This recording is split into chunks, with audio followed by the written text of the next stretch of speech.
Oh, I can change that for you.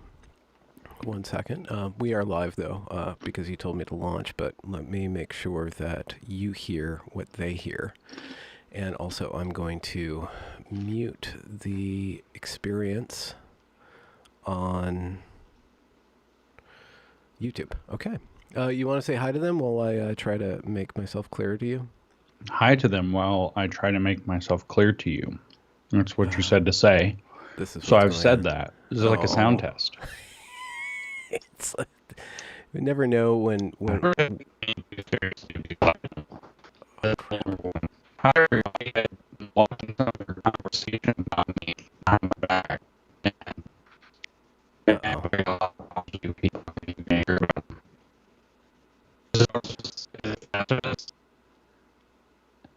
Is Are you it there? Dr. Phil Stivus for the rest of us?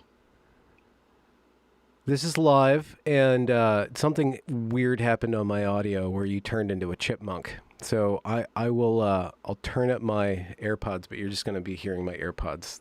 The chat should be able to hear my universal audio, and as long as we as long Everybody's saying you sound like a robot, or maybe I sound like a robot. I think it might have changed. Let me look at that.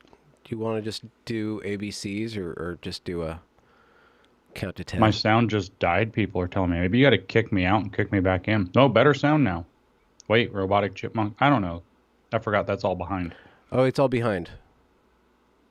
Did Scott No one Adams knows if it's block better. James on Twitter? Are we going to do the whole who blocked who on Twitter thing to begin with? Who blocked who? Everybody blocked everybody. Could you imagine how much more fun Twitter would be if everybody just blocked everybody? If we just like let out a bot that's like a universal block. All you have to do is you push it and it blocks everybody on Twitter. And you could talk to literally nobody. You could, and then nobody could talk to you, and then what's the whole point of the whole entire thing? You wouldn't have 1/10 of your infamy or fammy. I mean, without that platform. I would be the only person who knows what I'm saying, and I love me, so it would be great. It would be wonderful. So I just want to let you guys know, for the first portion of this live stream, we're going to talk about James's appearance on the Dr. Phil show. I have a 2-minute clip. Was it longer, what actually filmed, than the clip that... Yes, actually. The true story is that I came out... Well, I won't tell the whole story yet. But I came out and ranted for probably... I mean, I didn't have a timer. They take your phone away from you before you can go anywhere near the studio. And so I didn't have any kind of timer, and I was sort of in a flow, as you will see in the clip. But it was probably somewhere between 5 and 7 minutes. There's an awful lot, including what I said at the very beginning, that's been cut out. And so I don't remember everything that I said. Apparently, Dr. Phil says at the end of the show that somewhere online on the website, whichever website that happens to be, the unedited full episode will exist. But they cut me down to a rather ranty 2 minutes or a minute and 40 seconds or whatever. And I mean, Dr. Phil raising his hand and stuff like that really happened. I thought it was hilarious. I was like, I'm not done. So, but yeah, there was more. There was a great deal more.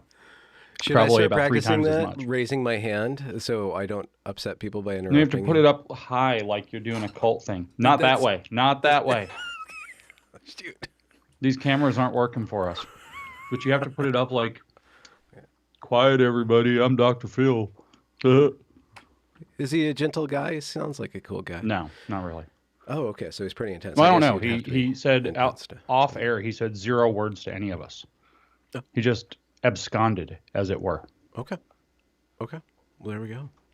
Well, do you guys want to watch this clip that play the clip? Found? Okay, so let's see. Hopefully it works. We're gonna click on this, and we're gonna do R.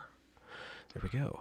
And we're going to play this, and hopefully the volume works. I don't know if you're going to hear this, James. You might want to just... I'll hear it that well. That was the best that I had. It was somebody actually cell phoned their TV, so... Yeah, best we can do, because it turns out to be difficult to find me. Oh, why is it turns out to be a little difficult to find that clip. Certainly Dr. Phil didn't put it out like he did some of the others. Yeah, so, I mean, I see people saying that I was probably on PCP or something, or that I could give Ben Shapiro a run for his money. No, I keep telling people this. No, I was just pissed off. I think we talked about it before on a live stream after I got back, and we were like, "Where's Dr. Phil's show? Why isn't it on the air?" I did a podcast on my own about it. I was just pissed off. Um, if you don't know, that clip is the end of the show. And so we have an hour-long show on TV, 48 minutes or 42 minutes or whatever it is, recorded. And the last couple of minutes is that. And so what had happened was we were invited to do a debate with some CRT experts about whether CRT is a thing that should be in schools or not. And I thought this was Well, it's cool, not in whatever. schools, though. I mean, it's Oh, not of even course in not. schools. No. I happened to be in Southern California at the time anyway, so I changed a flight by a day. No big deal. Was able to do this pretty easily, and skated up there to be on Dr. Phil. And so what they said was it was going to be a debate.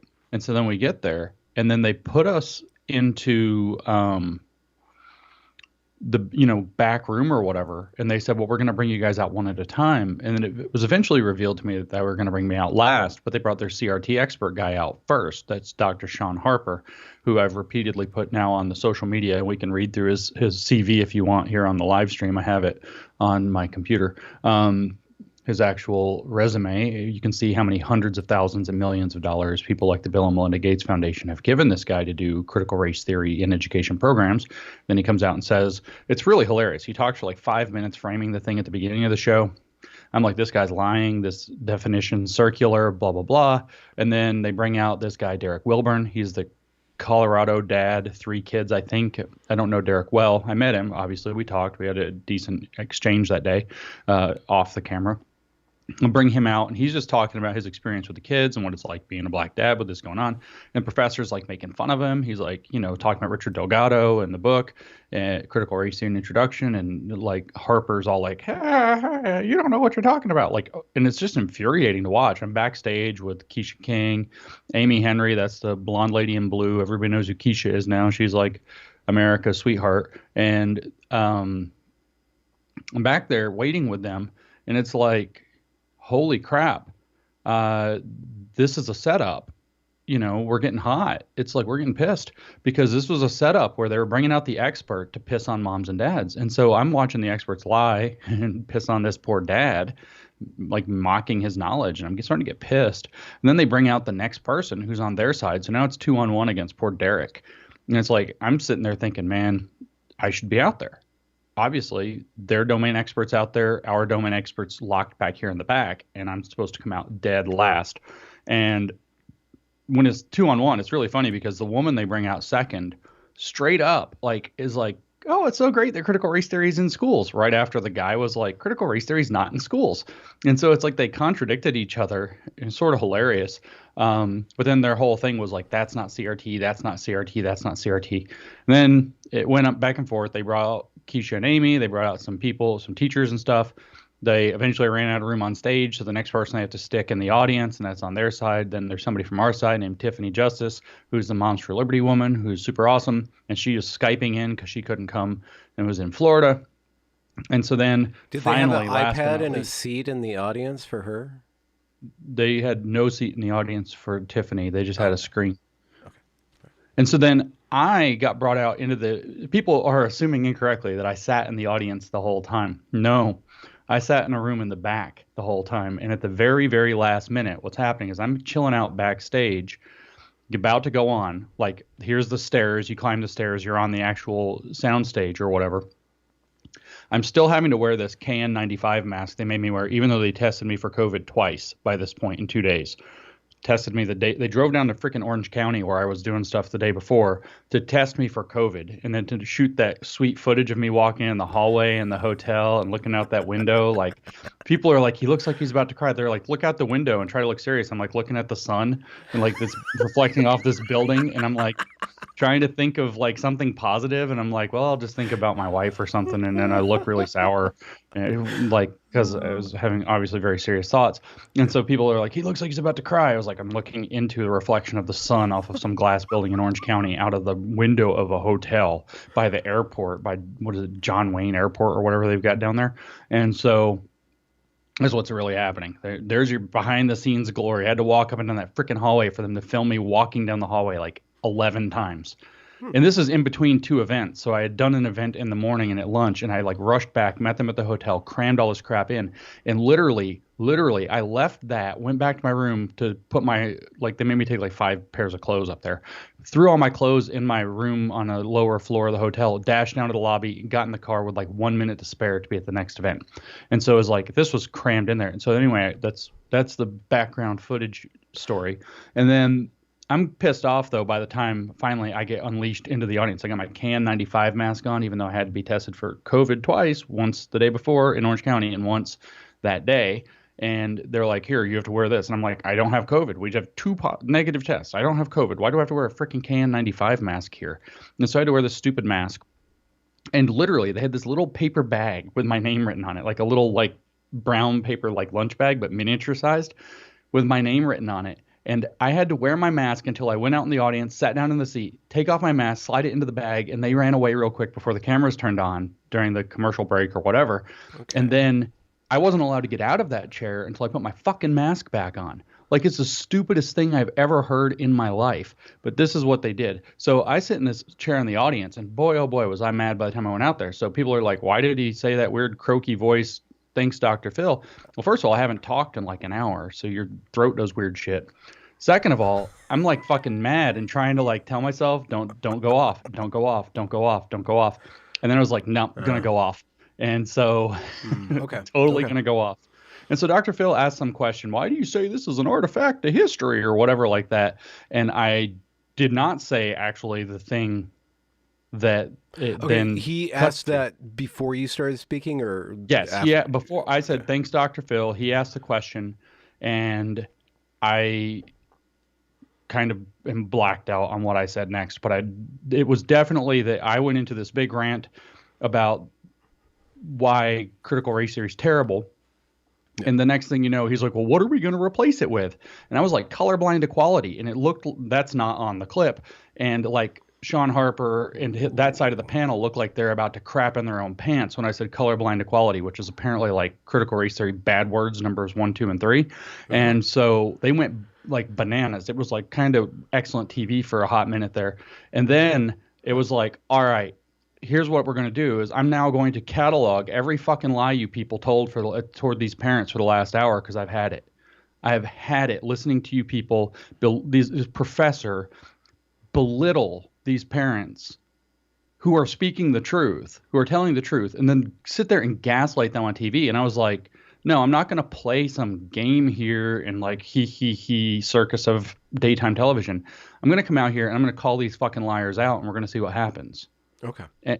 And what happened was they cut it. This was filmed August 25th, by the way, which it aired on January 5th. So you can put together. And I saw some people saying the Better Discourses thing. Well, that was in November. So your timelines are all screwed up. I was pissed off in August and in October. I think you were pissed off in September once or twice too. Oh, I'm frequently pissed off. Oh, yeah. Yeah, pissed off is a frequent occurrence when I deal with lying and gaslighting and belittling of people. So that's what actually happened there. And I don't even remember what I said, but I do know that at one point I got pissed off and I said, and you put me in the audience like a second-class citizen. And Dr. Phil was like, in the back row, as a matter of fact, and Dr. Phil's like, it'll look the same to the audience at home as the people on the stage. They won't know the difference. And I was like, my 230,000 followers on Twitter will know the difference. And it was like, what? Because everybody's going to know what it's like. This is my people. Yeah. My followers are my people, and they're going to fucking know that what happened here. I don't care about everybody's like, you're not talking to the right audience. No, I'm not. I'm talking to the people right in front of me who are assholes, and I'm putting on a performance for people who recognize what I do, and they're going to recognize that what Dr. Phil did was set up, well, his producers or whoever did it, put up a setup to make critical race theory look good and parents look bad. And so then they bring me out last. They edited me. I thought fairly okay. I don't think people say I look like a raving idiot, but I don't. As a matter of fact, from an objective point of view, my own, I certainly don't. In fact, I look excellent, like top score daytime TV. Yeah, you look like Hugh Grant, actually. Like mid-90s Hugh Grant. Well, I mean, I brought my own clothes. They made me wear that gray jacket, so I don't know if I wore weird clothes, but So let's just pretend that we would have to watch the whole thing in context, the whole hour, and see if that was a crescendo or if it gave some sort of catharsis to the people who were frustrated throughout the whole thing, and you finally lay it down, or if in fact you missed the mark somehow. We don't know. Outside of the context of the entire episode as it's aired, and then the unedited version, and then your story as well. But if you had a chance to take the passion and expand, you had a little bit more time, a little less anger, what were you really trying to say in that moment? I picked up, if we don't dredge up a racial consciousness, or something about CRTs trying to evoke a racial consciousness in order to dispel racial consciousness. What are some of the points, now that you have some more time to make them? All right. So we'll get to the points about critical race theory in a second, because I'm going to reiterate what I was trying to do. I was trying to expose the panel as a bunch of frauds and liars. So that's my objective. What was I trying to do? I was trying to take, for example, I don't know what they cut and what they didn't. I actually don't have a television, so I only saw like clips. I didn't actually see the whole episode. So I don't know how they cut the rest of it. But near the beginning, when you got Sean comes out, Sean Harper, and he lays the whole thing out, CRT guy. And you got Derek comes out, and Derek's like, this is what's going on. And he says, when I was reading, blah, blah, blah, and Delgado, and then, Harper like makes fun of it like he doesn't have it right. And then he says something about something, back to 1989, da, da, da, da, da. And Harper's like, 1989, it's from the 70s. But the founding conference of critical race theory was in Madison, Wisconsin, 1989. So one of the rants that I actually went on with Harper there, and that did not make it onto what was aired, was, you made fun of this dad, and that the founding conference was in 1989, or you're not even really a critical race theorist, because how in the world would you not know that if you've been teaching critical race theory for 13 years? And so and you made fun of this dad. You're a fraud. And so I don't know if I called him a fraud on TV, but this was definitely what I was going for. So if I had more time, I would have laid into more of their lies. That's all I was intending to do by the time I went out there, was just to lay into these lies. And then Derek, the last word of the show actually wasn't, I don't know where they edited that woman in, or if it was actually said at that moment, like amongst other things, where she's like, but that's not in KQ12. The last word of the show was Derek turning to Dr. Phil, pointing with that humorous, like, hey, got you, cute, like not being an asshole. And they're like, I told you it was 1989. And everybody laughed. After I went, so that was actually the last thing that happened. So Derek actually made a joke, diffusing some of the tension that I obviously created, and so, whatever. So if I had more time, I would have exposed more lies. Right. It's a good sport for him to say. That said, I can talk about, for example, some of these different points, so we can slow down and not speak quite so quickly, and expand upon some of these points. For example, you asked me a moment ago specifically about the point of critical race theory is to raise a racial consciousness so that we can dispel a racial consciousness in the long run. This is the standard communist thing.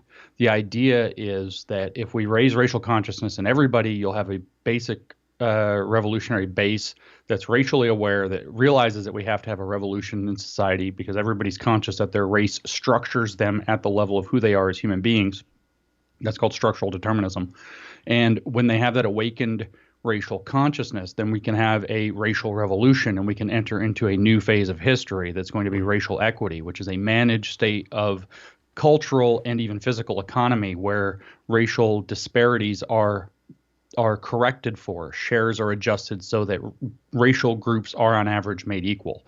And the idea with communism in general is, with Marx, it was class consciousness. And when you awaken this class consciousness, they're going to seize the means of material production, and then we're going to redistribute shares equally so that everybody gets their equal share. And eventually this will become spontaneous, and we can get rid of the state and the administered part of the economy. And that's when you have communism. Same thing here, that if everybody gets a racial consciousness, then we can enter into a state where racial equity as a managed, administered state of affairs that redistributes shares racially to make things equal will eventually will become normal, and then eventually spontaneous. And when it's normalized and spontaneous, that everybody just expects and doesn't know how to operate in a society outside of racial equity, then it will become unnecessary to continue managing and administering it, which is called racial justice. We will But have achieved a color post-racial blindness won't society. will color blindness then be allowed to No, not be evil? So racial consciousness will always be maintained, but it will correct. be maintained in order to equalize constantly and Right. The adjust. idea Okay. will be that you don't need a Department of Anti-Racism mandated by constitutional edict to continue to make racial outcomes equal. People will just recognize that there needs to be racial equity, which requires them to still have a racial consciousness. But what will go away is the idea that there is an oppressor versus oppressed dynamic between these racial groups, because that will have become redundant and unnecessary, because the spontaneous equity society, aka racial justice, will have replaced the need for such a thing. Yeah. We spoke about this last time, but it seems like a lot of the proponents of communism are working through some form of resentment, and to suppose that that resentment will go away once you get your way doesn't make sense, because that if that's the fuel you run on, then what is your identity going to be about without that resentment, without that conflict, without that glorious revolution? I know they haven't necessarily thought that far. They throw out that psychology from their consciousness. I don't know, but it just doesn't seem like, what No, are they they're going to just wrong do? about how people work. I Yeah. mean, it's all it boils down to is they're just wrong about how people work. They think that the state having been given this inordinate amount of power over other people will recognize eventually that it's redundant and unnecessary to continue doing what it does, and will therefore just disband itself. That's not going to happen. People don't let go of power, especially when that power is arbitrary and artificial. Secondly, as you say, when it's rooted in resentment, and that resentment is allowed to curdle and justify terrible behavior, people continue to find justifications for continuing to be resentful and hateful and abusive. It's a complete misunderstanding of how human psychology and sociology actually work. But this is the answer to that. Post Marx, we can read, for example, in Paulo Freire, the Pedagogy of the education oppressed. theorist. Pedagogy of the Oppressed is his most famous book, but a less famous book that I've been reading this past week is The Politics of Education. And he talks in The Politics of Education very explicitly about the need for the revolution to be perpetual. He says that when the critical consciousness is raised and you achieve something of the revolution, that the need for critical consciousness does not diminish but increases. And so you have to continue to get more and more critically conscious until the point where everything is perpetually revolution and everything is constantly viewed through an increasingly critical mindset. It's a cult concentrating itself because it's not connected to reality. So the answer there is that their resentment will be channeled back into being more justified as the next stage of a revolution that's going to be perpetual. Okay. So it's a big setup for the next thing. It's all and always has been a power grab. Yeah. It is a means by which the people who peddle this theory justify themselves as being the rightful inheritors of power. It's all it is, and it's all it's ever been. And critical race theory, this is why the operative definition that I give for critical race theory now, and as a matter of fact, I have this book coming out soon called Race Marxism, about critical race theory being race Marxism. And the first thing I put in the book, chapter 1, defining critical race theory, first definition I give, I've put this on Twitter like a million times, critical race theory, noun, calling everything you want to control racist until you control it. Because it's all it is. Oh, so that's why people constantly call you racist then? Because they want to control me, of course. Oh, okay. Or they want to date me, actually. They want to date you. They also want to date my chin. And very fig much you too? specific.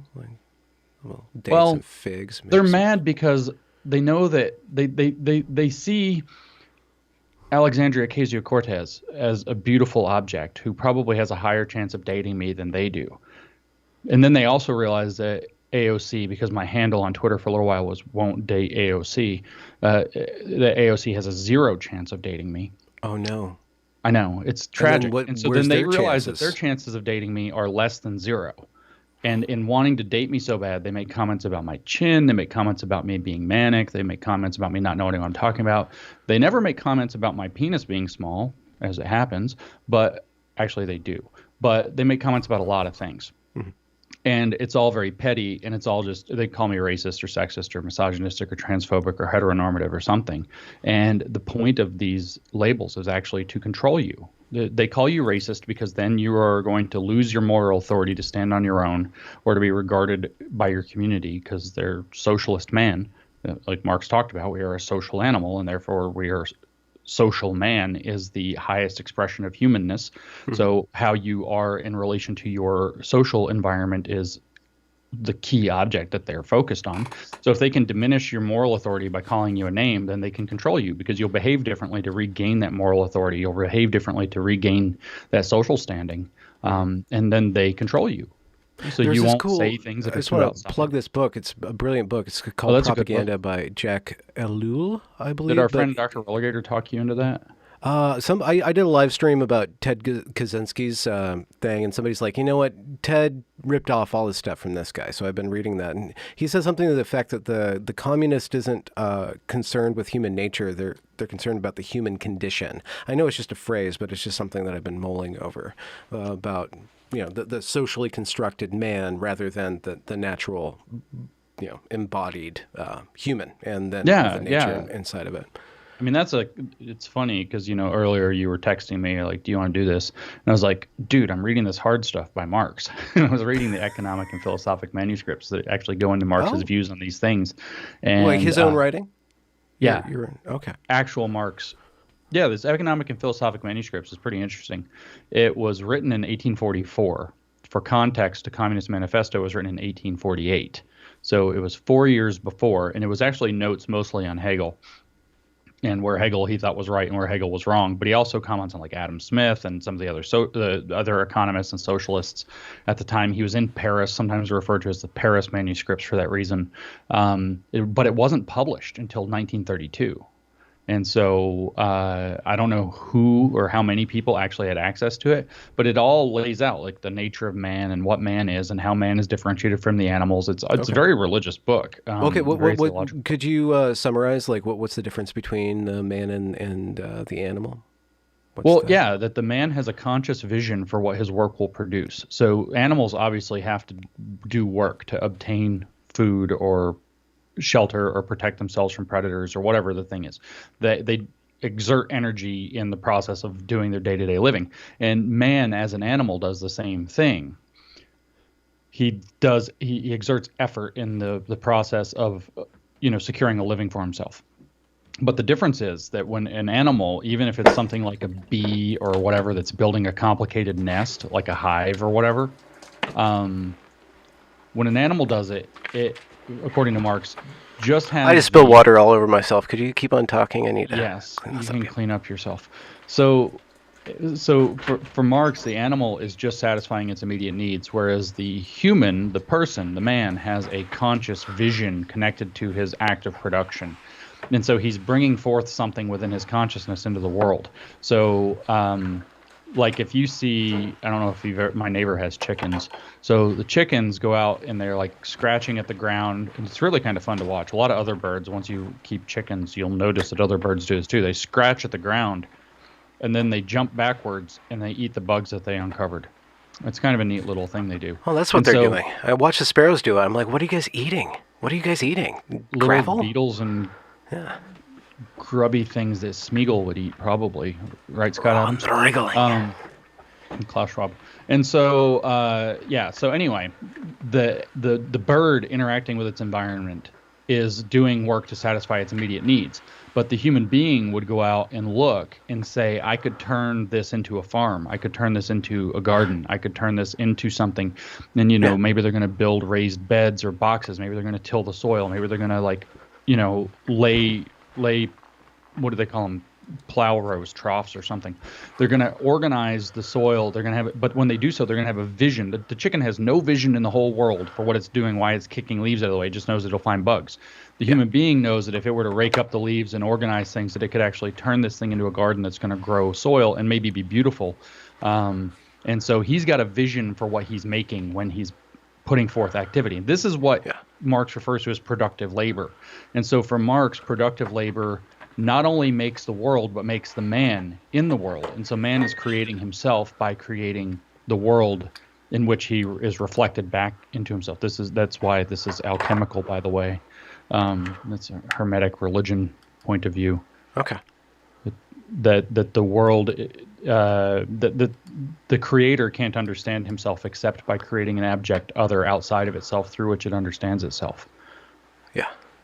And so Gnosticism. man has a vision for the world and acts as a subject upon that as an object, but in so doing makes himself the object of his own work. This is the Marxist theology. So And kind of like a but the bootstrap difference is theory that of the man sees in his mind what he intends to create before he creates it. So the man has creative capacity, much like the gods that Marx doesn't believe in. And does this jump somehow to man's responsibility because he has this foresight, this Promethean ability to see into the future? He's responsible for the choices that he makes and then turns human beings into labor or sacrifices his own labor. Is this so that's the idea of raising the consciousness, right? But of course, Marx's whole theory is one of alienation and exploitation. So what he sees is that certain people have figured out ways to exploit the labor potential of other people and basically to steal their life essence from them and turn it into profit. And that's more or less what he hates in the whole world. But if man were to truly recognize himself as social man, where every man works for every other man in terms of what the society represents and what the society is actually doing in the act of creating history, then all men would be working together to create history. And because they're working together to create history, then the conflict would resolve and there would be no need for a division of labor and everybody would work according to their talents and take according to their need, etc. And so, yes. So how does this transpose into race consciousness? How does the racial man fit into this Marxist theory? Do the CRT or race Marxism break it down to the individual, like knowing one's race and seeing race as the means by which labor is extracted from other cultural content? Actually, okay. Yes. So this is purely a media kind of thing. Race this is a secondary becomes a basis thing. for cultural phenomena, and that's mediated through the creation of the structure of society. The structure of society is the dialectical output of the superstructure, which is those who are in the bourgeois position with who create the ideologies that maintain and order society, against the infrastructure, which Marx called the base. And so within critical race theory, you have whiteness or white supremacy works as whiteness is the superstructure, white supremacy is the ideology. Systemic racism is the structure that it creates out of that superstructure. And the imposition of racism is the dialectical interplay between the base and the superstructure and the infrastructure that creates this structure. So the human relations that Marx saw in terms of labor relations, they now see in terms of race relations or sex relations or gender relations or whatever other relations. But in critical race theory, it's race relations. And that actually creates, in a sense, the fabric of what society really is. And so raising the consciousness, both within the racial minorities, that they're in this infrastructure position, but also within the bourgeois people, the people who have access to whiteness, so that they understand themselves to be exploiters. Raising that consciousness and then placing them in dialectical opposition is supposed to work out that conflict. And it's considered, I mean, Marx, drawing off of Hegel, believed that alienation is a necessary component to the resolution of alienation. That's just the natural thing if you believe that the world is created as an abject other so that you can understand yourself. So you first perceive it as other, and then that's a dialectical opposition, and then you work out that other. This is the master-slave dialectic in its most general form. And eventually you realize that it's not in fact other at all. It is in fact part of you. You've created it and you are synonymous or continuous with that creation.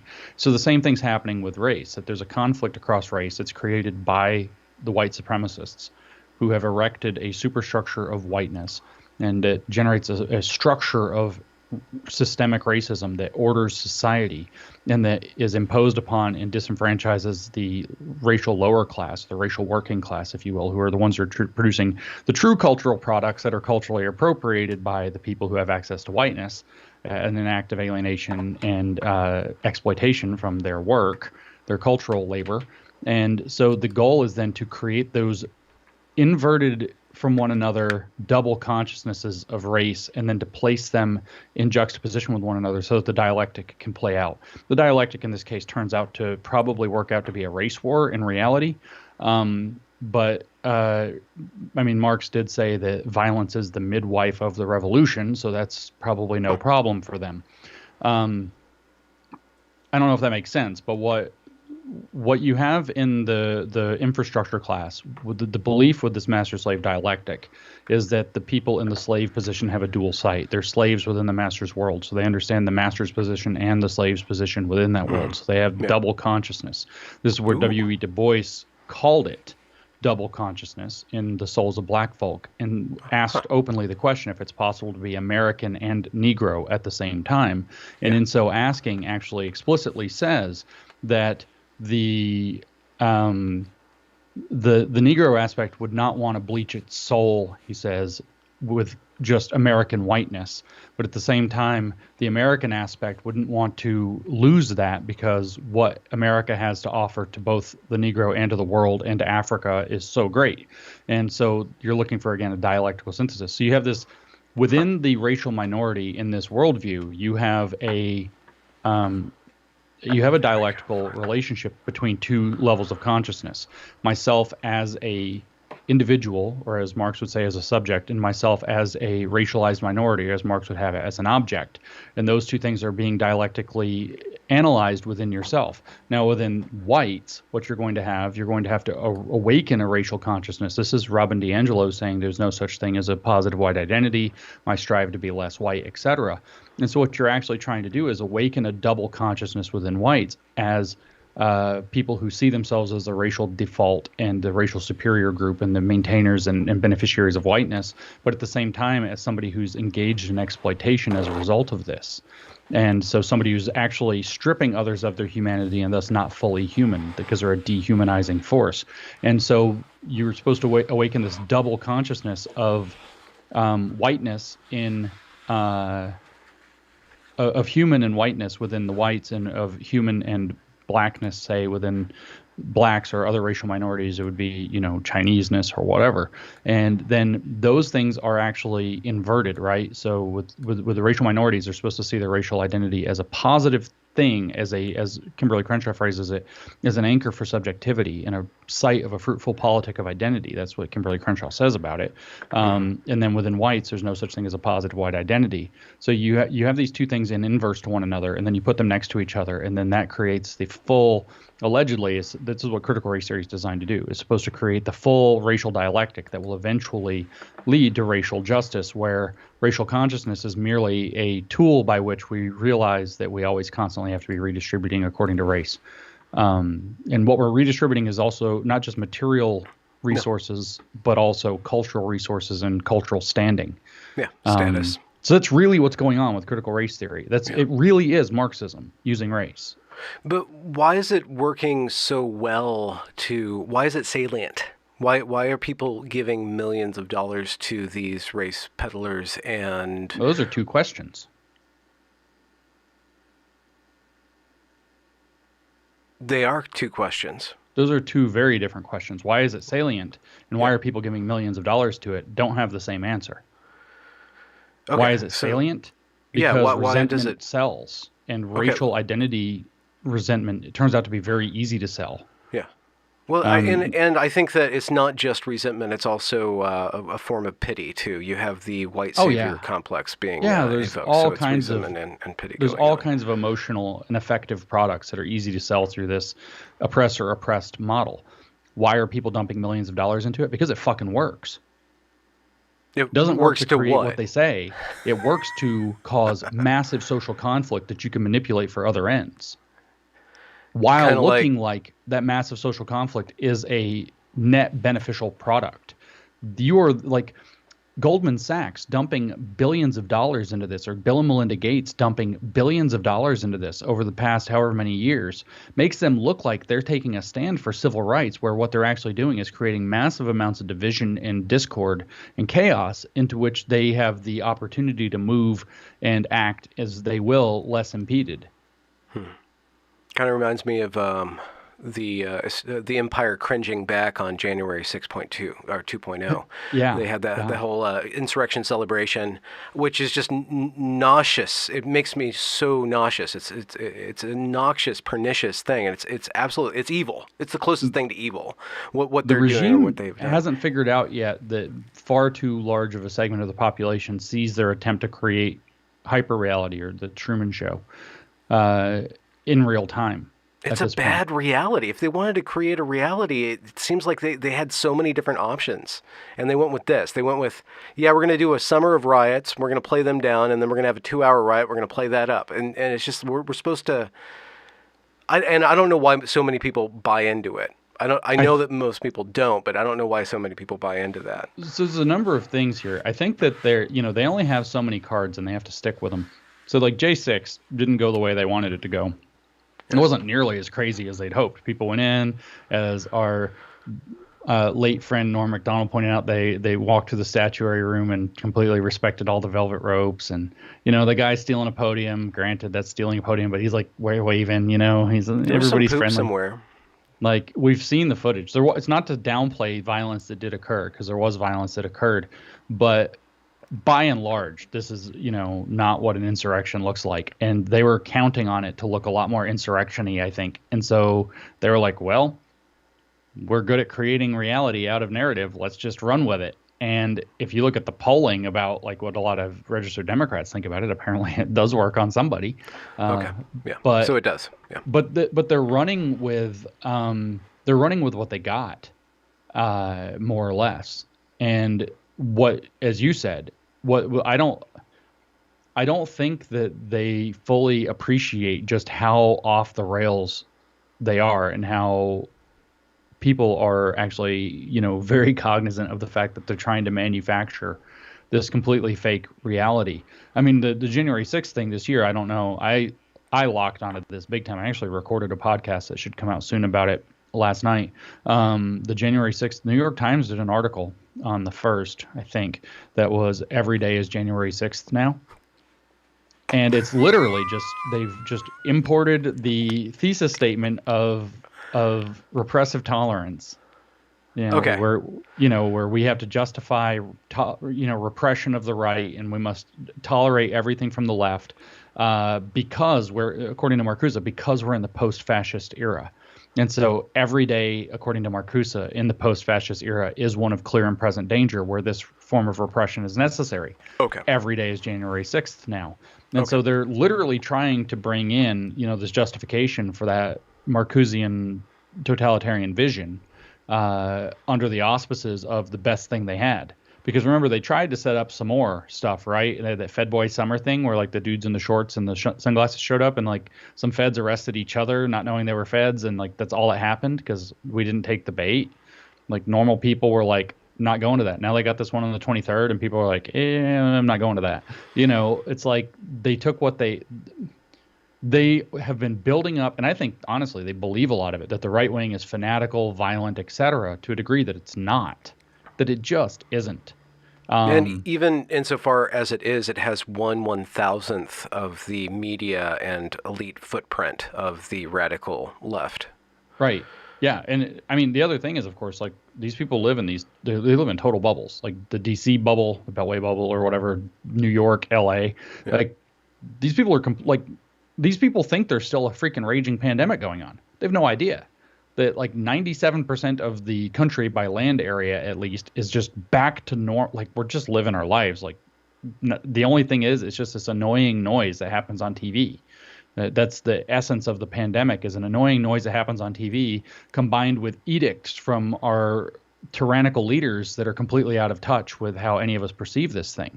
And so they live in these bubbles. They don't consume, I mean, I'm sure some of the strategist people do, but they don't consume media outside of their sphere because they would be contaminated by its conservative evilness, its white supremacy, its racismness.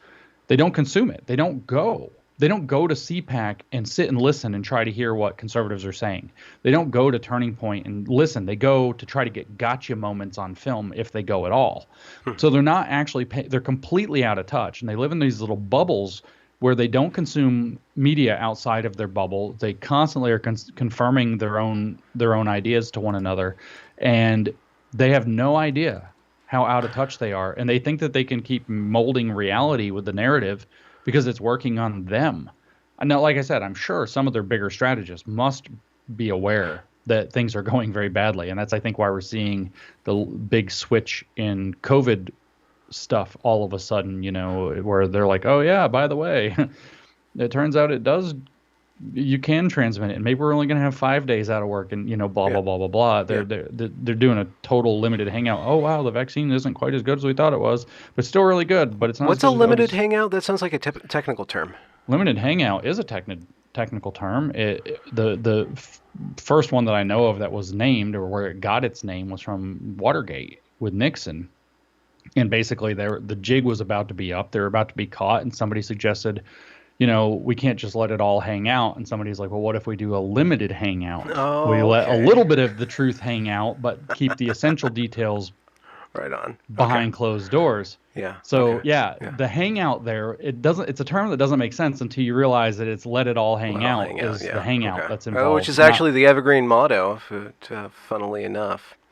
Well, if you didn't know that. But yeah, the point of a limited hangout is that you start telling some of the truth to regain your credibility while leaving out the essential details when you're involved in a criminal conspiracy, namely Watergate.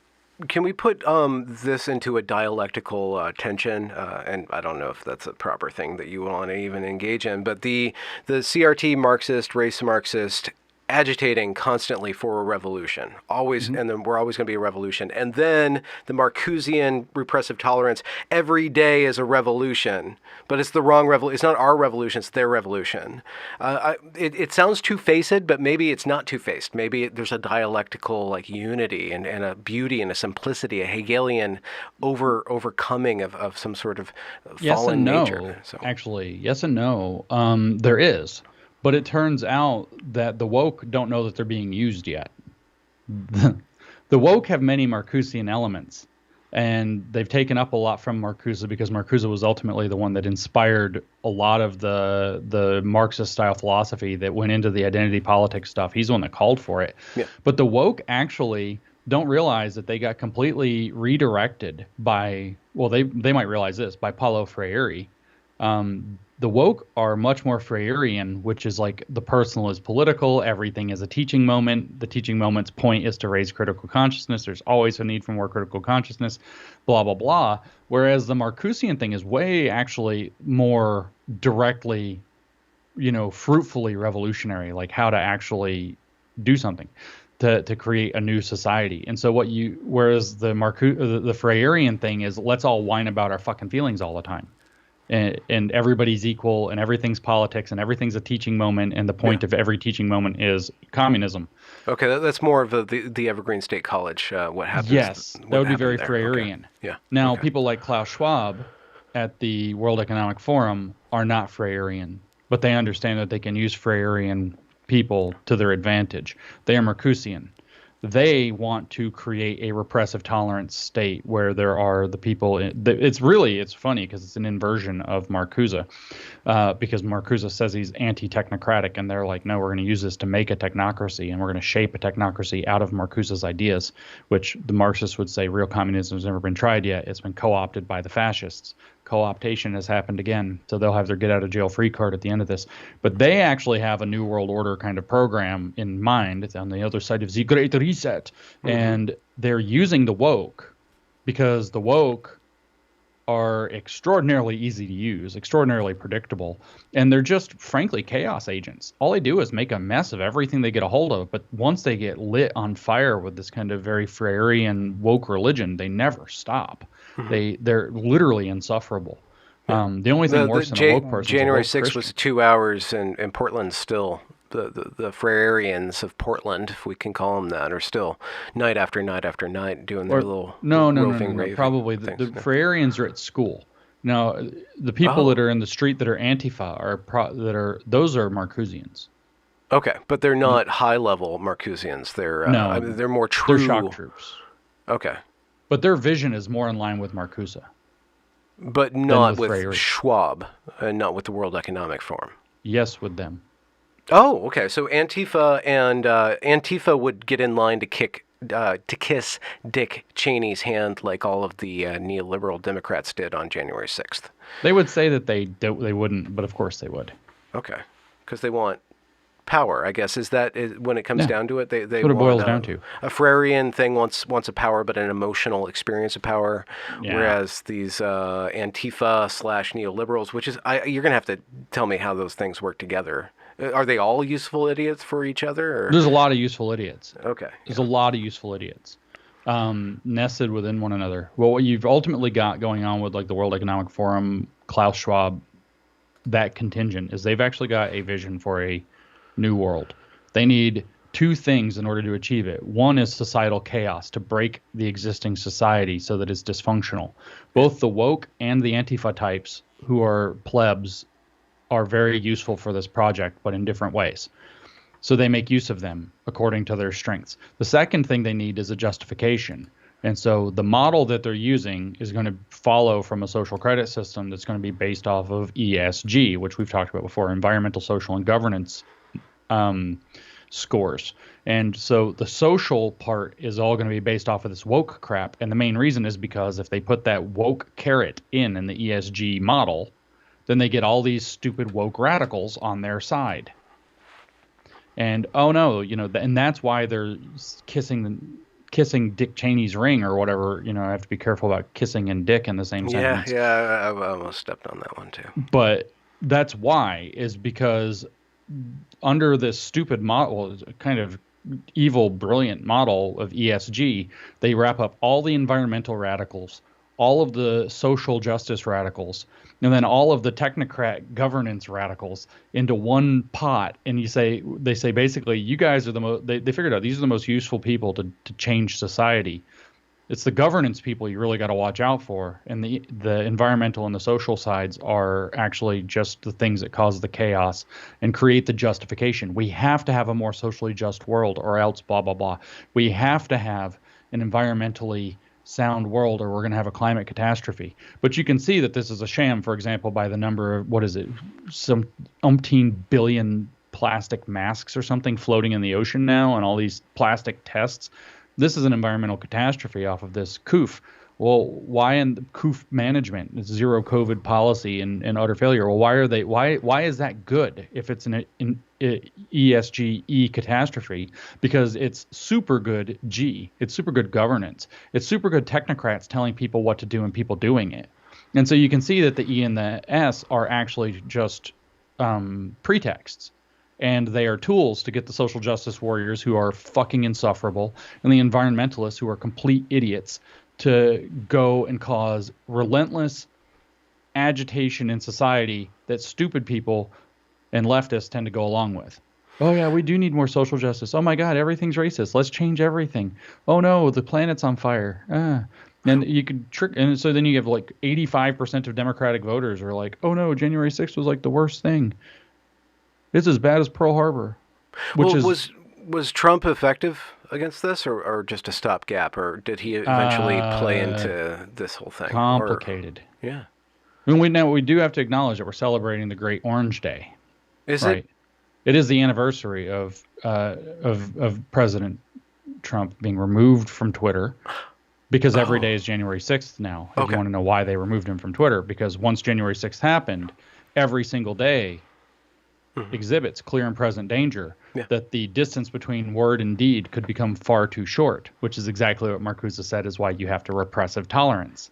It's shocking how identical this logic is. So they had to remove the sitting president from social media, and that was today, 1 year ago. So since we're talking about Orange Man, our president friend Orange Man, who is all four of, I don't know if you know, they fixed Rushmore, and it's all four heads now. They fixed it. He's the Hydra now? It's all him? And they painted it orange. Oh, really? Bright they don't orange, just like let the sunset and University the dawn of do it? Tennessee They orange actually... on one of them, and like suntan orange on another, and like University of Texas orange on another, and then, I don't know, Sunny Delight orange, I guess, on the last one, probably. Just kidding. Sunny Delight orange is UT Knoxville orange. So, redneck orange. No, but more seriously, was Trump effective with this? Yes and no, and it's a complicated question. I don't think he fully understood all of it. He had a large number of advisors who were making sure that he stayed uh, within boundaries. So in a sense, he was controlled a bit. Um, but had he, like, if you look at the differences between Trump and DeSantis, and this isn't to put, I like DeSantis, but not to put him on a pedestal or suggest even necessarily that he should be president, because I don't know the answer to that question. But if you look at the differences, you can see that Trump has incredible instincts for fighting against these things and for putting these kind of pompous people in their place. Mm-hmm. But DeSantis has a much clearer view of what's going on and why it's going on, and is a bit shrewder in what advice he will and won't listen to. And so he actually is able to make far more effective counterstrikes and to lay more effective plans. So I think, I mean, I'm not convinced. I talked to a guy on a podcast recently who's convinced that Trump is controlled opposition. It's theater. He's one of the elites too. He was just pretending he's a character, the, buffoonish demagogue character, and he played that character in order to be able to move the agenda along. And I don't actually agree with that analysis. I can see how one could become so cynical, especially given that he signed some executive orders that are, pretty concerning regarding things that happened with the COOF and other things. But I don't think that that's the case. I think he was surrounded by a lot of very crafty advisors who were making sure that he made bad decisions. Insofar as the World Economic Forum, the Bill and Melinda Gates Foundation, Jack Dorsey to a certain extent insofar as he's dumped money into CRT, all these huge entities, we can play local, but we also need to think global in confronting this. So the question is, how do we scope the political landscape, put our support in the people who would be best served to preserve an island of freedom from this increasing governmental overreach? I mean, that things right we can do in big things is the reason why I don't know if DeSantis for president is the best idea, because DeSantis for governor preserves an island in Florida of not just freedom but resistance against the federal government. The governors have relatively limited power versus the federal government, but they have quite a bit of power versus the federal government. And so having a handful of governors of DeSantis shrewdness and backbone would actually go a long way. Figuring out who those people are and putting weight behind them and removing people who are still stuck playing the old school game, pandery game, the money game. Yeah. Well, are we going to... One party roulette said earlier that all politics is a power grab. So we're going to have to think how can we sculpt the resistance in order to get benefactors whose self-interest will be served. Big donors, like if we can get Jeff Bezos or Elon Musk to start playing this game and fund, we have to think bigger than that. I don't know if it's sure. I mean, Bezos is not going to play this game. ESG goes burr. Musk, however, while he has weaknesses with regard to deals he makes with China that I find concerning, Musk is not very on board with this ESG stuff. He's not very on board with a lot of these programs. And so, he just went on, was it on the Babylon Bee podcast, and he talked about, how wokeness is terrible in a variety of ways. And, he made a lot of comments in that regard or that direction. So, what he wants to do or throw money behind or how he wants to approach it, I don't know. But how we convince people with means, given that the vast majority of them obtain their means by being gigantic neoliberals, is a open question upon which a lot hangs. Now, one thing we'll point out is that that absurd amounts of money are going into whether it's woke, whether it's these J6 productions on television, whatever, and the number of dollars that they have to spend to create, 1 point of effectiveness, whatever that looks like, is a lot more than the opposition has to spend to create 1 unit of effectiveness. And the reason is because they're trying to maintain a pseudo reality that people see, and they're also being tyrants, and people don't like that.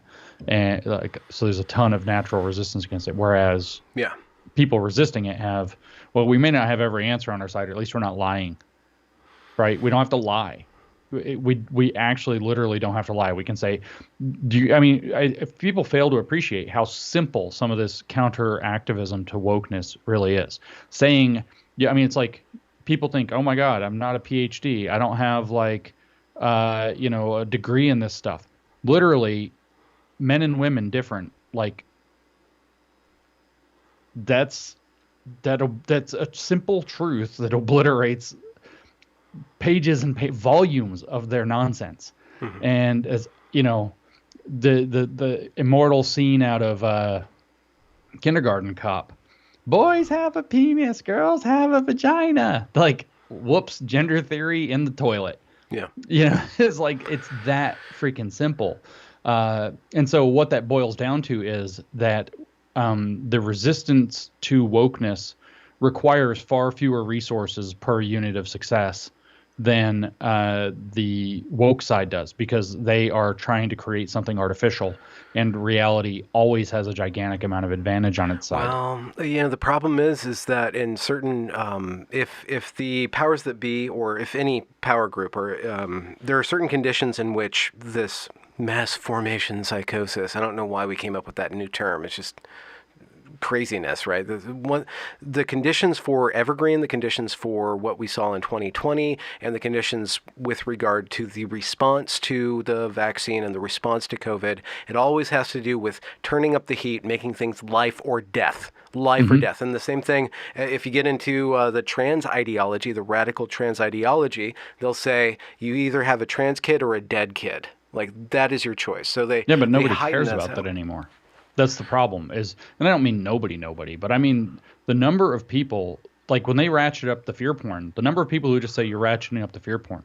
Okay. And then that's it. They don't, like when COVID hit the scene, there were some people who had the foresight to realize kind of what was going on, and they were speaking about it, and bless them for doing so at the time. There were people who saw through the 15 days to slow the spread, but a lot of people were like, oh my gosh, how bad is this? What are we going to do?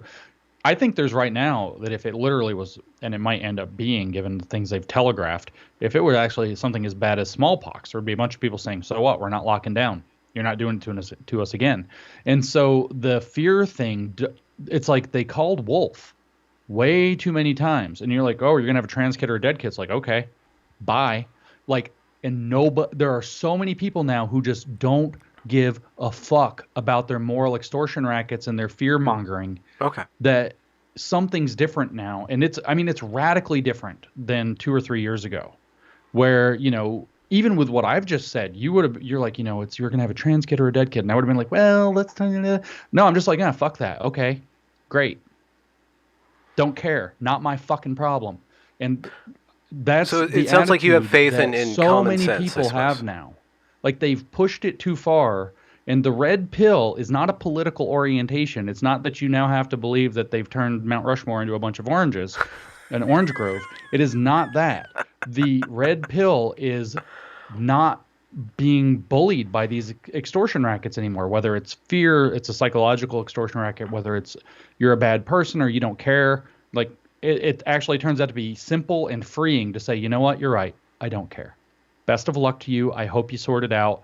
I'll pray for you or whatever, and to move on with your life and not have to go through, like, there's that meme, that comic, and it's like the mental gymnastics involved in believing in Santa, and you're just like, Santa's here. The mental gymnastics involved in not believing in Santa, and it's like all the different arguments and like the flying over a burning car and everything, and it's like people are starting to realize that just saying, yeah, screw that, is the top frame of that meme, and playing along is the bottom frame of that meme. And again, that means they have to spend so many more resources to get people to go through all of those layers. Okay. So it's the opposite I'm not of saying signal that we're jamming. out of the woods. I'm just saying that something's fundamentally changed in the past 3 years, where they try to ratchet up this fear, this life and death, this everything's an emergency, and people are like, we'll get by.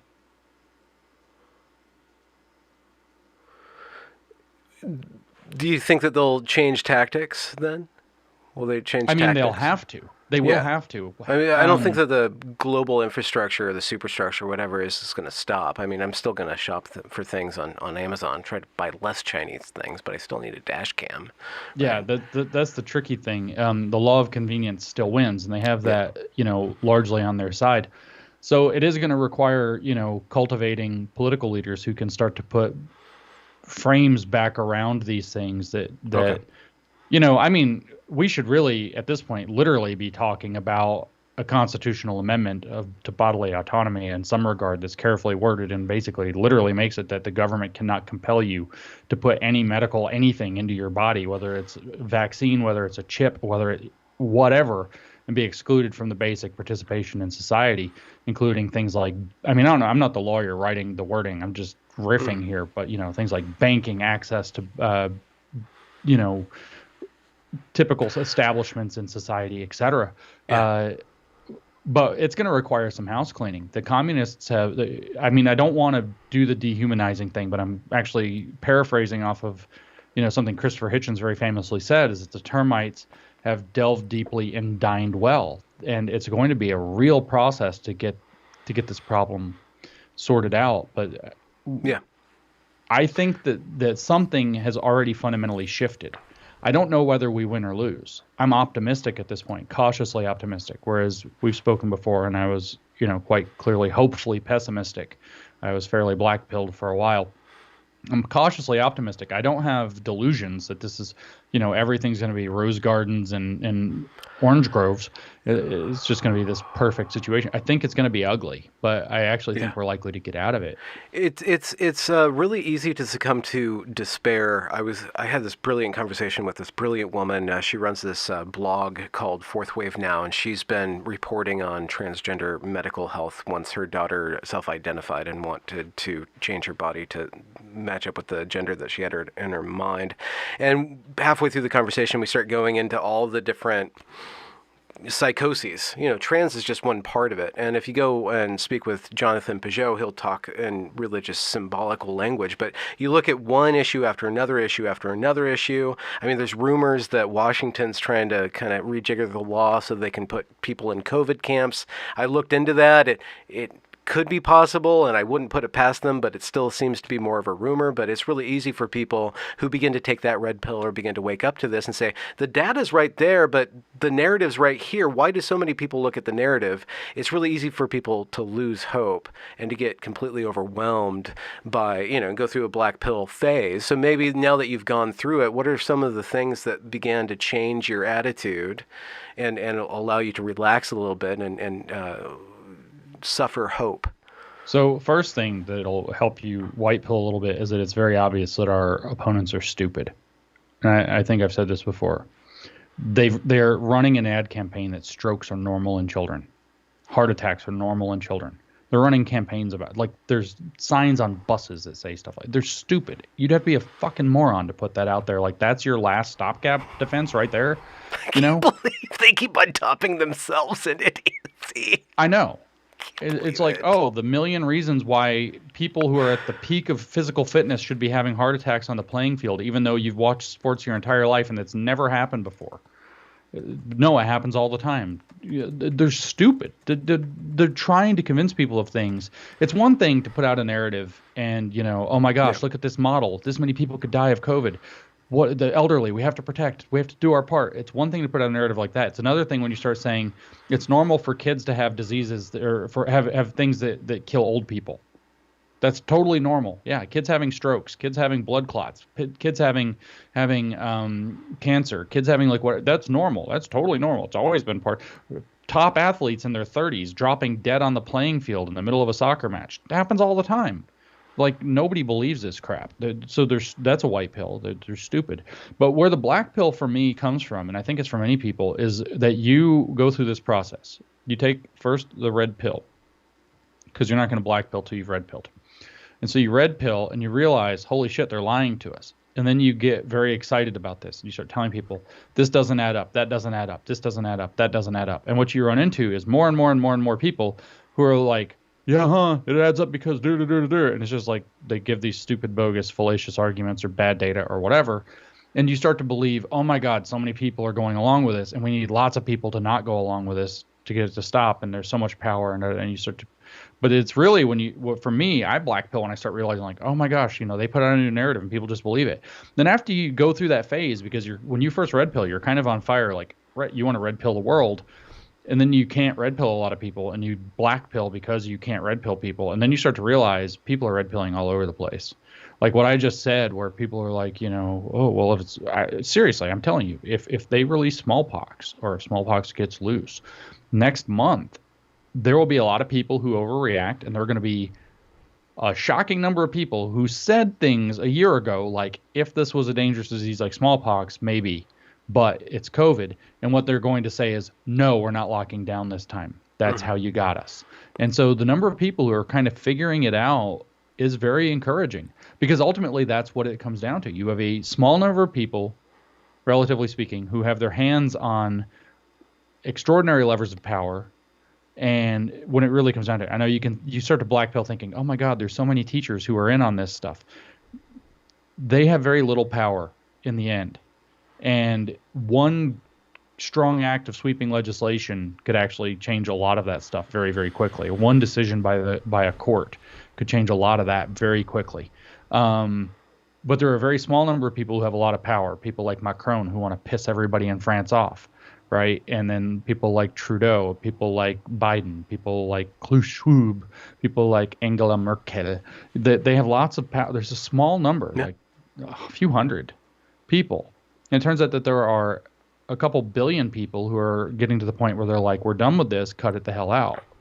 And I don't advocate this. I want this to not happen, to be very clear, but I just watched a video, it went viral on the internet, where some mayor in Brazil, in some town in Brazil, tried to put like a mandate, mask or vax or some kind of mandate. I don't know which one. I don't care about the detail here, on his citizens. And his citizens were like, no. And he was like, we have to do this. And they literally dragged him into the street, into the dirt road, into the front of the center of town, kicking him and beating his ass. And it's like, I'm not saying this is what should happen. What I'm saying is that there's a small number of people in positions of high power that know that the end of the road is either to back off or it's going to go there eventually. But it's not going to be a couple hundred angry Brazilians and a mayor. It's going to be like some serious house cleaning, and people are going to go to prison forever or worse. And they're starting to get that memo. Prison would be actually the ideal solution would be, I said this on Twitter and people got all pissed off because they didn't understand what I meant. The ideal solution would be like what happened in Cambodia when Khmer Rouge ended, although there's some complication there at the Vietnam situation as well. But more or less, they had just murdered all these people. They'd gone, obviously, the point being that they had already crossed this line into way too far. The people recognized way too far. They're like, we're not doing this anymore. And very few people ended up in prison. Very few people ended up being killed as the Khmer Rouge was removed from power in Cambodia. And the majority of them ended up just, it was like, go get your farm, get the hell out of here. You're not in power anymore. And they got removed they got their hands taken off the levers of power. And if you read things like, political punerology, the guy talks about that there's no reason to be inhumane to these malicious leaders or malicious people. There's just the need to keep their hands off the levers of power. And so, the movement to take their hands off the levers of power becomes extraordinarily important, not just for our own good, but for everybody's own good. But I'm still convinced the white pill is that there are enough people realizing that their fundamental liberties, their freedom, their lives for their children and grandchildren, and the quality of life is significantly enough at risk now with what this so-called Great Reset is supposed to be and do, that the uncrossable line is going to get crossed. And in one way or another, hopefully the most peacefully possible, there's going to be that we're not doing this anymore. Yeah, I don't think most people would reboot January 6th, but I do think that the powers that be would cast anything that resists their power into the same bucket of January 6th. They of course. Obviously have an agenda to not allow, insofar as Trump wasn't a plant, to not allow another deviation from their little racquetball contest of elitism up there. They're Oh, not of going to let course, that of happen course. again. But there might be a place that are a line in the sand where they say, okay, we have to lay off this stuff because our real backers, or a mass amount of Americans who are middle class or upper middle class or even rich Americans, they're no longer going along with this anymore. So we're going to kind of reel back things. Or maybe wokeness just keeps on going, and they piss off the leftoids so much that they suffer the consequences from Antifa, and then Antifa actually save America by dethroning the neoliberals somehow. I mean, it's dimly possible. I don't know that that'll actually work out in that regard or that way. I've heard that these types of things don't end, that the right can't actually put a stop to them. It actually has to wait until the center and the left wake up against them as well. I don't know. I just kind of keep coming back to it.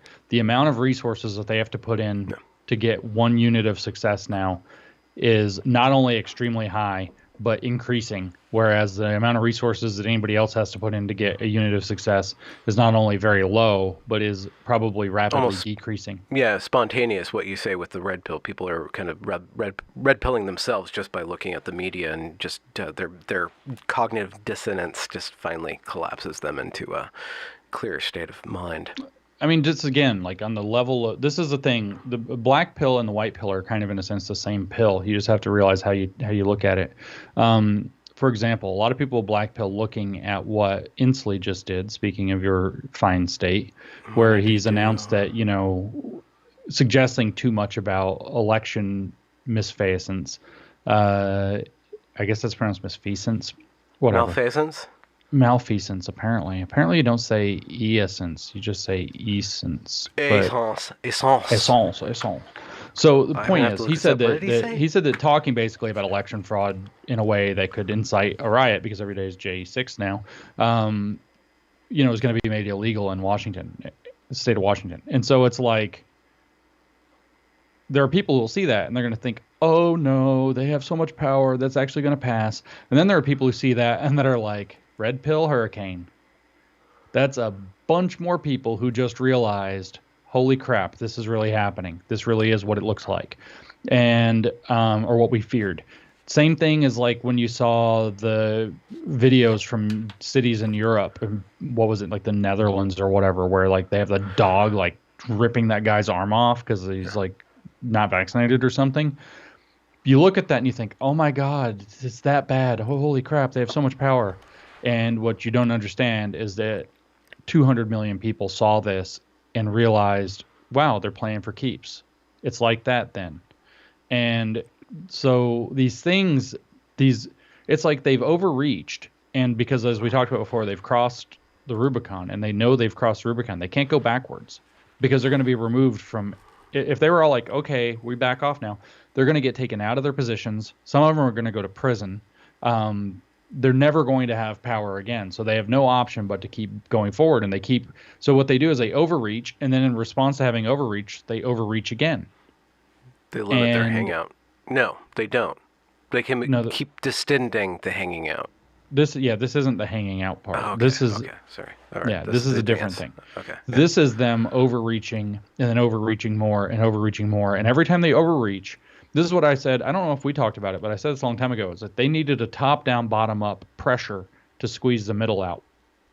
And they lost the bottom. And you think, well, if they lost the bottom, everything's going to fall out. Well, it does, but it takes time. And they're still pressing down. What do you mean by the bottom? You're not talking about the shock troops. You're talking about reality or something? I'm talking about normal people. Normies. Okay. They needed a real grassroots bottom-up movement with lots of support. So Black Lives Matter went berserk after George Floyd died. Millions upon millions of normal people put black squares on their profiles, on their Instagram or whatever. They went to these stupid rallies that were happening. They complained about the police shooting rubber bullets or tear gas. They said the police are really bad. They got kind of radicalized into it. And then within a few months, you actually had critical race theorists complaining that we had all this energy and already there's white fatigue. Like the white people, like They're not doing it I love anymore. how they're so sadistic. I love how they hate white people. No matter what white people do, they just keep on like wanting to whip the white person. Again, That's all they've it's got. evergreen. That's all they really have.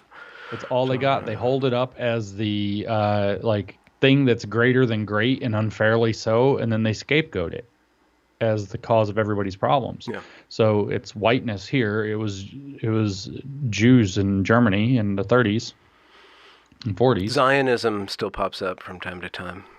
Speaking of the left and their tactics, I wanted to ask you about something. Salacious tweet. I don't know if you're being facetious or not, but you were Probably. salacious. You were saying about something to the effect that you're inclined to agree more and more with conservatism or conservatives. It sounds like you were you flirting? Did I say that? You said something along the lines that I probably said that I noticed that when I talk about conservatives, I use the pronoun we. Yeah, okay, that's what it is. So, Yeah. are you? That sounds like an identity. Are you? Is your I don't know, because identification? it's a matter of convenience too, because it gets tedious to have to continually kind of say, Classical you guys, liberal. and I'm not really one. Oh, okay. And Yeah. I don't think that actually, to be honest with you, at this point, I certainly Republican, Democrat don't mean anything, and I don't or aren't really that. They do, but they're not that relevant. I don't even know if that left and right they're somewhat relevant. They're more relevant, but conservative and liberal, it's are you a statist or not is really where it comes down. Oh, okay. Are you a statist or an individualist? Is really kind of the big dividing line. And so the we I'm thinking about are actually people that are against this tyranny. I mean, every time I listen to conservatives, I'm like, yeah, that's good. Yeah, that's good. Ugh. Oh no. And then, okay, yeah, it's like that. And so there are parts of it that I think are just great. And there are parts of it that I think are just like, well, maybe it's okay, but it's not me. Is this like to be very low res? Is this the social fiscal conservative, fiscal liberal, Yeah, social liberal? I don't Is that know. what it is? I don't know that I'm probably moderately fiscally conservative, and so, but there's more dimensions to that. Socially, quite liberal, but then as things go, and what liberal should truly mean, and then, but when you start looking at, I'm certainly not a leftist in any regard, and in fact, I'm at this point an anti-leftist, proudly. But that doesn't necessarily mean that I'm a rightist. It's almost Or a like libertarian. You're not in the abolish all government thing. Because rightism is bad. Like hard rightism and hard leftism are both bad, and I have no use for either one of them. And I certainly, though, like the left has scared the shit out of me so bad that I probably will never support left politics again in my life. I don't know that it's recoverable at this point. And you can say, well, if it's really the corporatist fascists and neoliberals who are in charge, that's really right. I don't care. Anybody who wants to exert that level of control over everybody else and they're using left-wing ideology to do it is, as far as I'm concerned, a fucking leftist. And you've scared the shit out of me so bad, I'll never support it again. What I'm not going to support, I'm not going to go kiss the ring of Dick Cheney all of a sudden, who's going to be my arch conservative, because he's not.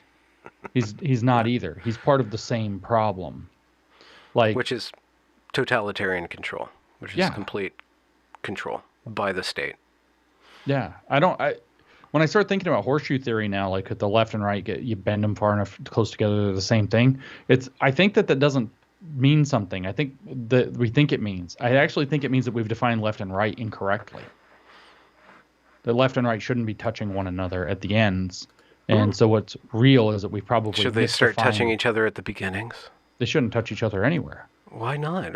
Just a little bit of like left-right, little menage a trois, duo. Manajo 2. Menage a two. That's I mean, like, I think it's just a menage, but that's like from Seinfeld, right? Like, didn't they have like an episode where they were talking about the menage a trois, and then one of them called it like a Manajo 3 or something like that?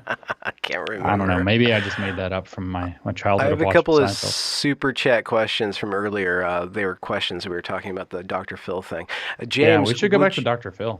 Would you consider debating the popular political streamer Destiny? He debates a lot of. I watched him at the thing I watched him on the thing at Better Discourse, and I was I mean, he's smarter than the people I went up against, but he's annoying. So no. Okay. All right. Like He doesn't. I don't consider two people sitting here squabbling and shouting ideas that are malcontorted factoids at one another to try to make a case a serious debate. Like maybe if he wanted to do a formal debate format, but I certainly don't Okay. give a flying shit about a streamer. Okay. Like Yeah. one of my general rules actually for life, sorry, Benjamin, is Yeah. Here that we go. with very few exceptions, I'm not that interested in talking to YouTubers. Yeah. It's like a whole community I'm not interested in. It's like, I get it. Good for you guys. But I'm trying, like, I spend my days reading like hard primary sources, and I don't really want to argue with a pundit, which is what it boils down to. Yeah. And then playing for points rather than actually making I'm not headway. afraid to talk to Destiny. Had he been stuck on my panel instead of Jangles or whatever the hell, then obviously I would have done. Well, you say that, but you'll still go on Dr. Phil again. You'll still go on The View. Maybe if The View has you I would on. love to. I'd go on any of them if they invite me. All right. But what's the difference between a network television series with their show with 200,000 views and a live stream with potentially 1 million views? If all things being equal, what's the difference between talking to a streamer or going on one of these super? That's actually a good question. I don't know. I don't. You want the mom audience. I think that's the easiest answer. Well, I mean, yeah, that's part of it. The point of going on mainstream television isn't that you're necessarily reaching a broad audience, it's that you're reaching a different audience. But I'm not interested in particular in having like the YouTube squabble fest. Like YouTube drama is like some of the stupidest stuff in the universe. Yeah. Like, yeah, if somebody sticks me up there, I'm not going to say no if it's like a thing, but I'm not going to like go out of my way for it because I just don't care. Yeah. Like, why would I? What is there? Like, look at the thing I did. Go look at the Better Discourse thing I did with Jangles about CRT. Why in fuck's sake would I argue with somebody about that again when it was clearly a pointless exercise except as a show to the audience? It's like, I have things to do that are either work or, enjoying my life, and that falls into neither. Fun story from behind the scenes at the Better Discourse thing is after we finished our thing on stage, we went back into the green room backstage, and Justin, aka Jangles, came up to me and wanted to continue the debate, and I just told him no. I actually was a little bit dismissive. He started doing the whole thing with me. Don't you think that, or whatever he said, and I straight up said the panel ended 15 minutes ago or 5 minutes ago or 20 minutes ago or whatever number it was or that came out of my mouth. And he like went berserk on me and yelled at me in front of a bunch of people and said, I thought I was debating a man, not a crybaby or something. Okay. Like, all right. I'm not interested in doing this. Like, yeah. But perhaps the conditions will conspire. Who think that like the best and most fun use of your time is to bitch at people about stuff and to try to like prove your point all the time. I actually don't enjoy it.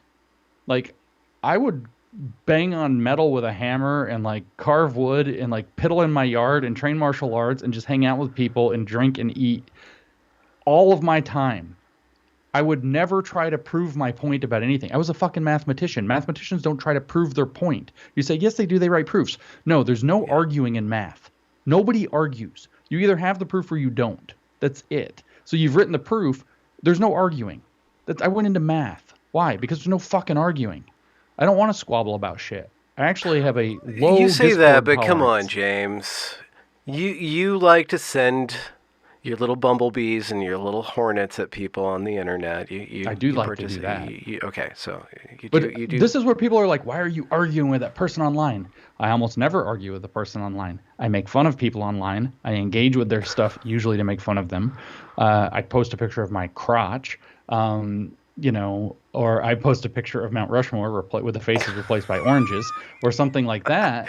I think there's so many people who will never get you, and so many people who are totally enjoy you. I think you're just going to be a divisive Trump-esque character where you have people that will never like you and that will always be looking for a weak thing to take you down, and they will range from very elegant counter arguments to very base counter arguments, and then you're going to have people that just love you to death, and I think that nobody's going to be able to put those two, like your high-mindedness and your low-mindedness, together because like either you get that or you don't get it. I think it's just kind of Might be true. Might be true. phenomenon.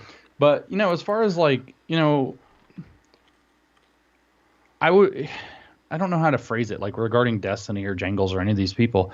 It's like the style of Voosh, but he was like an asset, right? And so it's like he's an asset, like an FBI he's asset? like State Department or some bullshit. Yeah, Oh, okay. like so it's like, first of all, who am I talking to and why? And second of all, their entire argumentative approach has to change completely. Okay. What is that argumentative approach? Go watch any of their videos and the way that they treat the people that they speak with, and ask yourself, would any normal person want to engage in that? And the answer to that question is fucking no. And then remember that I, despite my extraordinary nature, am a normal person who does not want to engage in that. You and like I'm not fried going chicken, and you eat a lot of yogurt now. We'll get into your diet later. Well, I had some olives with jalapenos in them earlier. They were good. Oh, in a drink or just like on a platter, like on a paper plate? No, just like out of the bag.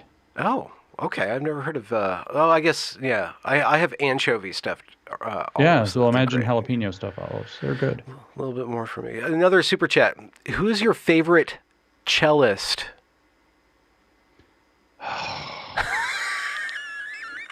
This is from Cecil I'd have to Charles. look up his name. But he's the one on the YouTube What do you series do? that does the Bach cello suites, and he does all of them. Is it Yo-Yo Ma or no? It is not. Yo-Yo Or Ma Yo is a Mama. WEF asset. Oh yeah, Yo-Yo Ma is a problem. Oh wait, the cellist. The cellist. He's an asset. How do you? Why would you need him? Does he have like this sonorous? I have no idea. Great reset, and like he I can just learned it the other vibrate day, your- and I haven't dug into it. I don't know. So I have no idea. So no, not him. I get the joke that we want to say Yo Mama. I get the joke, Cecil, or whatever. Yeah, it's Cecil. Yeah, right. You sent it to me on Twitter, dude. I know. So what's coming up next for you? Oh, you got your book, Race Marxism, which I still haven't found the right title to caress you into changing That is the the name. title. Like, we already made a cover page and stuff. Okay, well, like- it's there. It's set. Race Marxism. And then Do you the have a picture? subtitle is The Truth About Critical Race Theory and Praxis. There we go. How, is it Simple. big? Is it small? Can you leave it on a train and change somebody's mind? The book? Yeah. It's big. Oh, it's a biggie. 100,000 words. 100,000. How much of Cynical those are Theories notes? was about 80, 78. Yeah, this is a significant piece of work that you pumped out in 6 months. What? Well, I pumped most of it out in 10 days. Like Jack Kerouac with a bunch of mezzanine on the road. Mezzanine? Whatever, it doesn't matter. But I found out wow. that that Voltaire wrote Candide in like a weekend. Yeah. It happens. Yeah, I think that's how it works. I think Nietzsche wrote a lot of his crap. Like, he would go on a bender and write for like a week and write 2 philosophical treatises and then nothing for a couple months or a year. Well, at least you have a woman to regulate you. Nietzsche didn't have that, and he ended. That's true. Yeah, a lot pretty of people think I'm quickly. an incel or something, but no, I believe it or You're not, a still wincel. married Yeah. To a great woman. to a great woman. So you got this book coming up, or is there any like media, like in a penumbra around it? Are you going to go on a tour? There or probably will be. Yeah, I mean, I'm okay. going on Rogan in like Oh a yeah. little over a week. I got Okay. Rogan on the 19th. How long does it take for his episodes to be published? Do you know? About A week or 2 weeks or something? 16 to 24 hours usually Okay. is what I've seen. I don't know. Oh, That's wow. back. Okay. I don't know, because now it's like Spotify, and I don't know how that works. Okay. So I take it back. I don't know. Is it just you? Because last time you were Yeah, on, you just were me- with Peter, just me and right? Joe. All right. And that'll be a good warm up act for Peterson. He's apparently going on the 24th, a few days later. So Oh wait, you're going on Peterson, or Peterson's going on Joey? no, Peterson's going on Rogan after I am. All right. Okay. I'm his maybe, warm up act. Just kidding.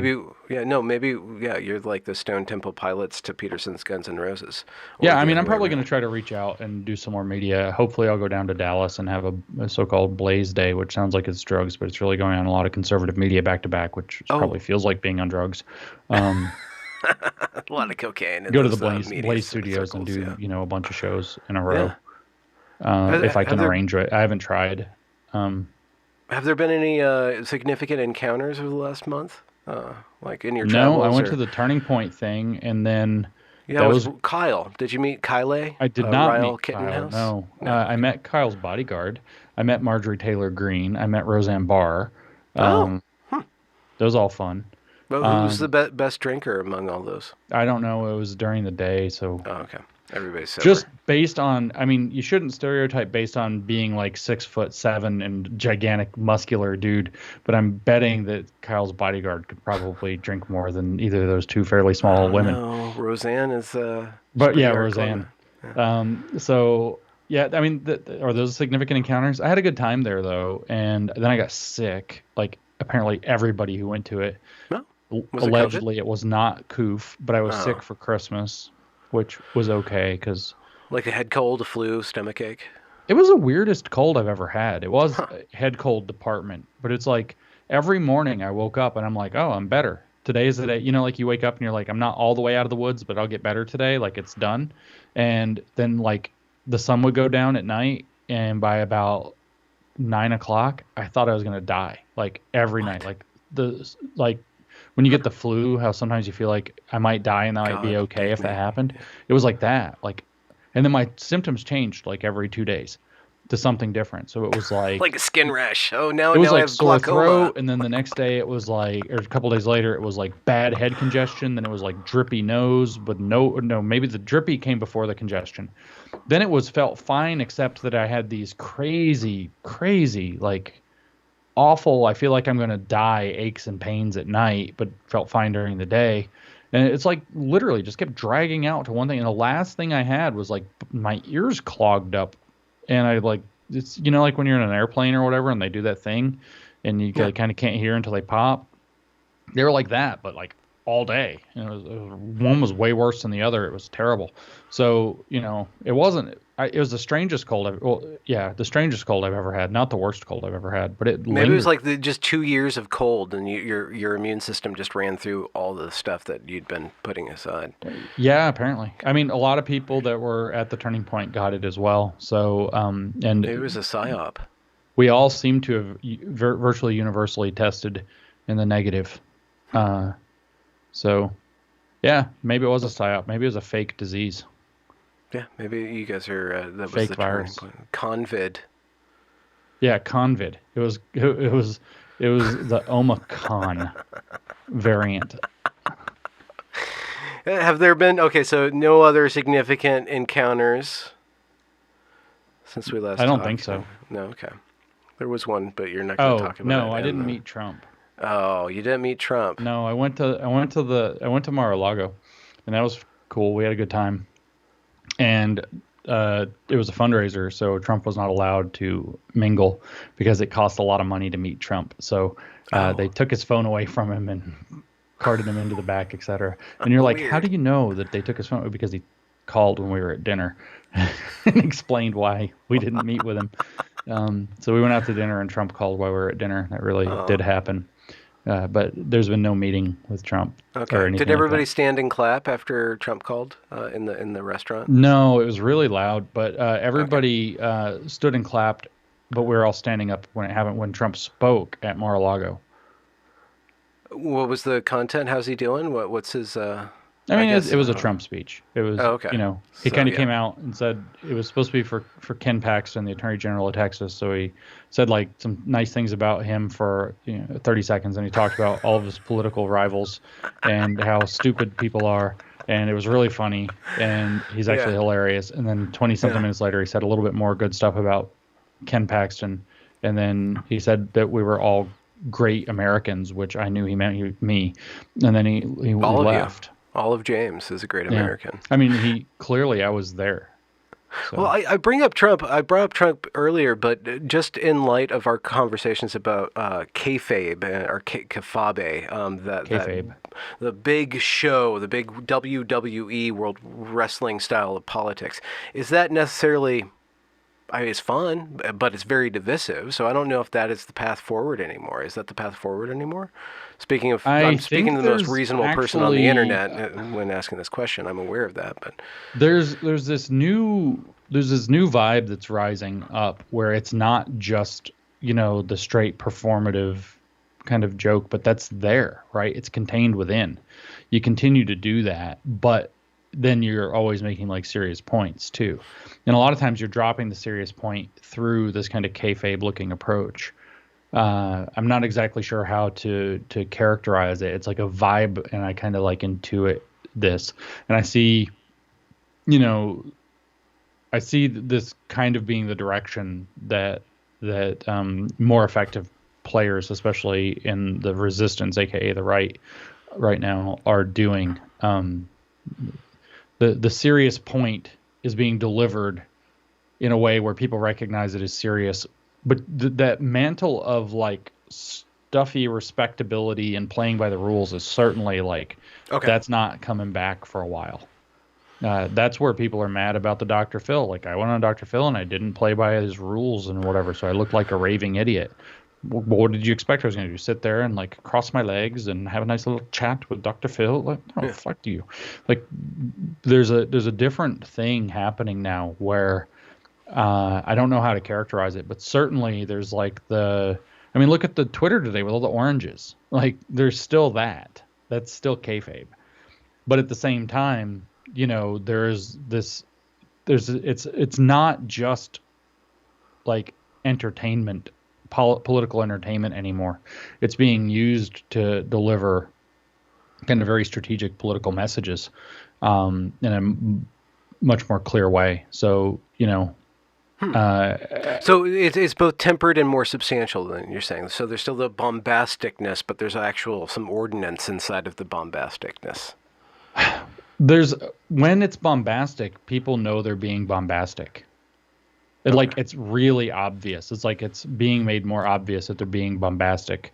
And then what's happening is underneath that, there's a relaxation and more authenticity. Like, you see DeSantis got in trouble for saying that, you know, whatever it was a gigantic Charlie Foxtrot operation or whatever, which is code for clusterfuck. And, you know, people, it's like, so that's not in the respectable set, but it wasn't disrespectable. It's like the Let's Go Brandon thing, right? Is kind of in the same thing. It means something rude, sort of, but not necessarily. And so it's more like Let's Go Brandon politics rather than you know, this kind of bombastic, you know, Trump winning every election till the end of time, Trump infinity 04 or whatever, that he you know, he did that little thing, video he made a while back. So there's still elements of that, but there's this whole thing where like what DeSantis did was more authentic. Like, that's how DeSantis, former military guy, is just going to talk. He's just going to say, yeah, it's what we would call a Charlie Foxtrot. You know, it's just kind of got this relaxed, and the in crowd gets it, and then you know, there is that element there. But the thing where it's like the trolling is more strategic and rather than more than so ubiquitous. I think that would be the way to put it. Could you just define like the trolling in that aspect? Look at the oranges on Twitter. Okay, oranges on Twitter. Like, I put a picture of the fucking Statue of Liberty today with an orange over its face. Like, that's, like, I put that on Twitter. Like, that's obviously just trolling. But it's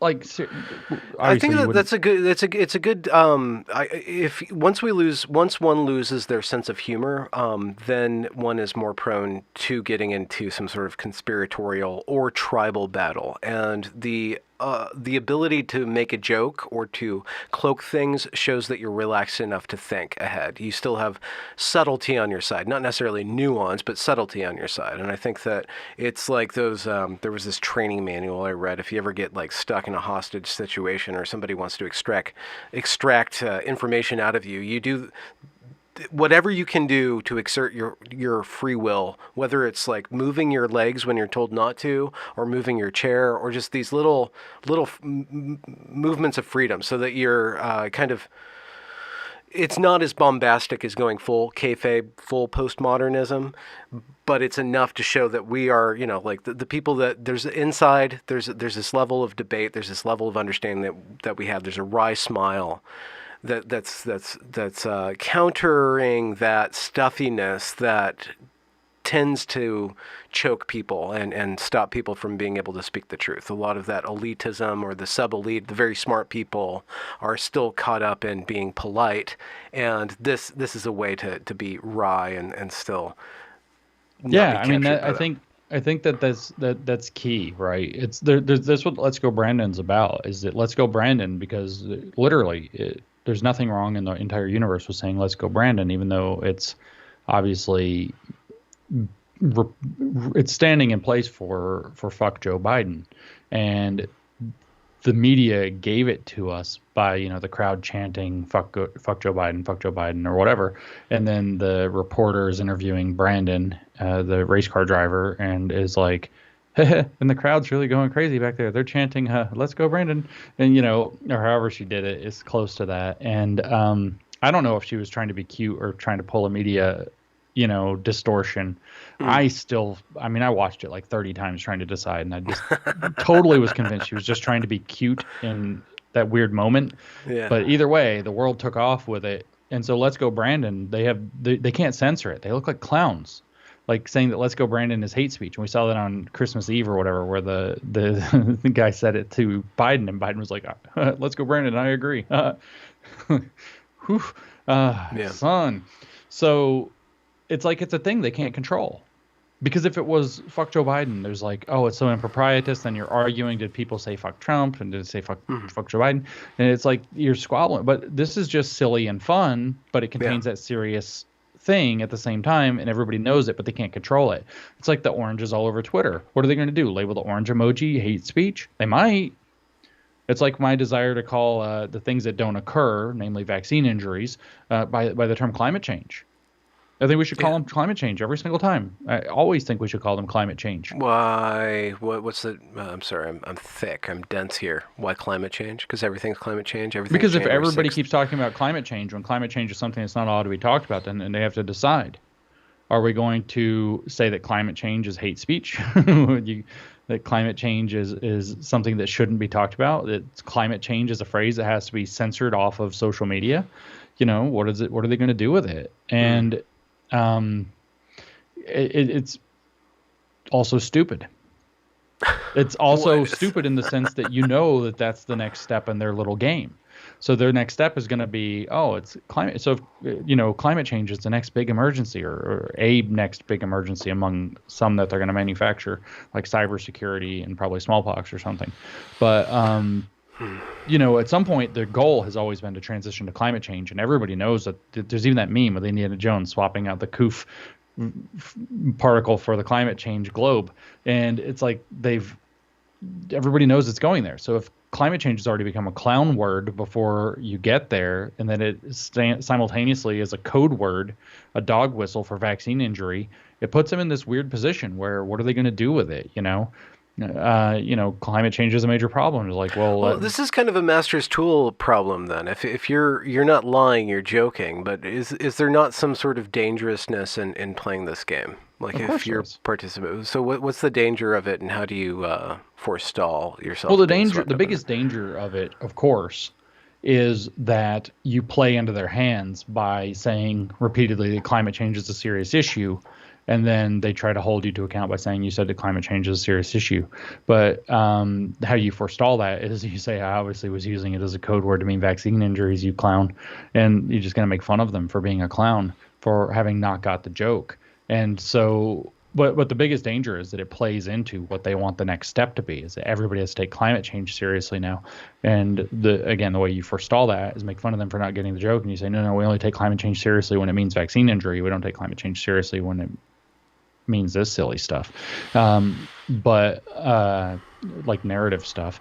But this is the kind of game that, I mean, we were generally asking, what is the political game look like right now? Is it straight up WWF kayfabe? You can tell my age because I still can't call it WWE without thinking about it.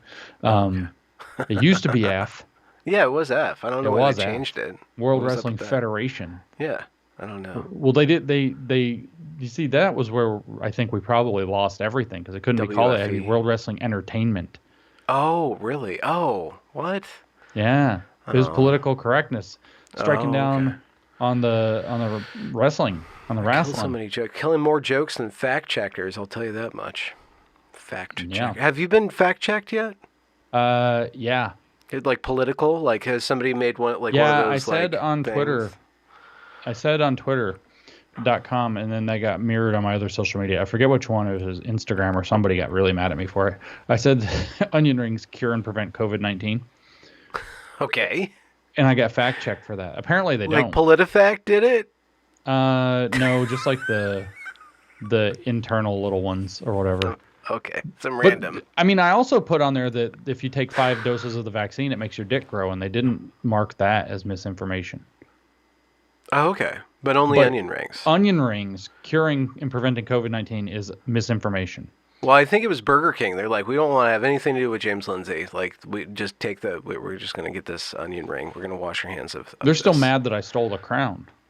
That's their problem. From the king? You didn't go. Yeah, you didn't go to King. London. Okay, you went for the Burger King rather than like the Queen of England. If you're going to steal a crown, No, okay, that would be a high crime. And that shows misdemeanor. your cat burglar skills to the world, I guess. Are you saying that Burger choice King of serves targets. cat? No, that you probably couldn't break into Windsor Castle or whatever it's called, but you could definitely get into like the corporate headquarters of Burger King. No, the crown of the Burger King is they have them at every single Burger King. They give them to children. Oh, then you didn't steal it. You just acted like a child and somebody rewarded it to you. Don't be ridiculous. Just trying to keep you honest, James Lindsay.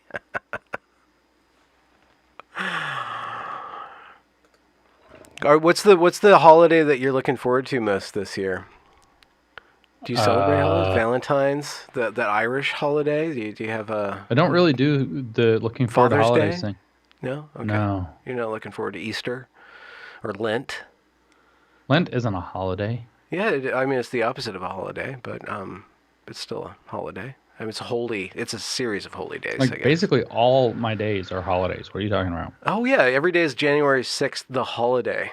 That's right. Every day is January 6th. And January 6th is my favorite. This is what I'm looking forward to. Groundhog Day, actually, then, is the holiday I'm looking most forward to. Oh, yeah. January 6th, the Groundhog Day. That would be a good parody, like Groundhog Day, January 6th mess up. Why would they write that? Why would they write every day is January 6th? I guess you already said that. That's just, it's amazing what they put out there. Well, it's like when Charlie Hebdo or whatever, where they did that, which we just had the 7th anniversary of that. Is like Je suis Charlie. We're all Charlie Hebdo because we could all be murdered. Well, every day is January 6th now. Mm-hmm. So drama, so artistic. Mm-hmm. And I mean, if you're going to echo one of these kind of literary trends, though, the correct one is John Baudrillard, who famously wrote a series of 3 essays compiled into a book called The Gulf War Did Not Take Place. And the correct exposition is January 6th did not take place because it didn't happen. Hyper real. Well, things did happen, and this is Baudrillard's argument exactly. Things happened, but what has been portrayed as having happened did not happen. It's just a theatrical thing with a political agenda attached to it. So January 6th did not take place. It's one just could say that the election of 2020 did not take place either.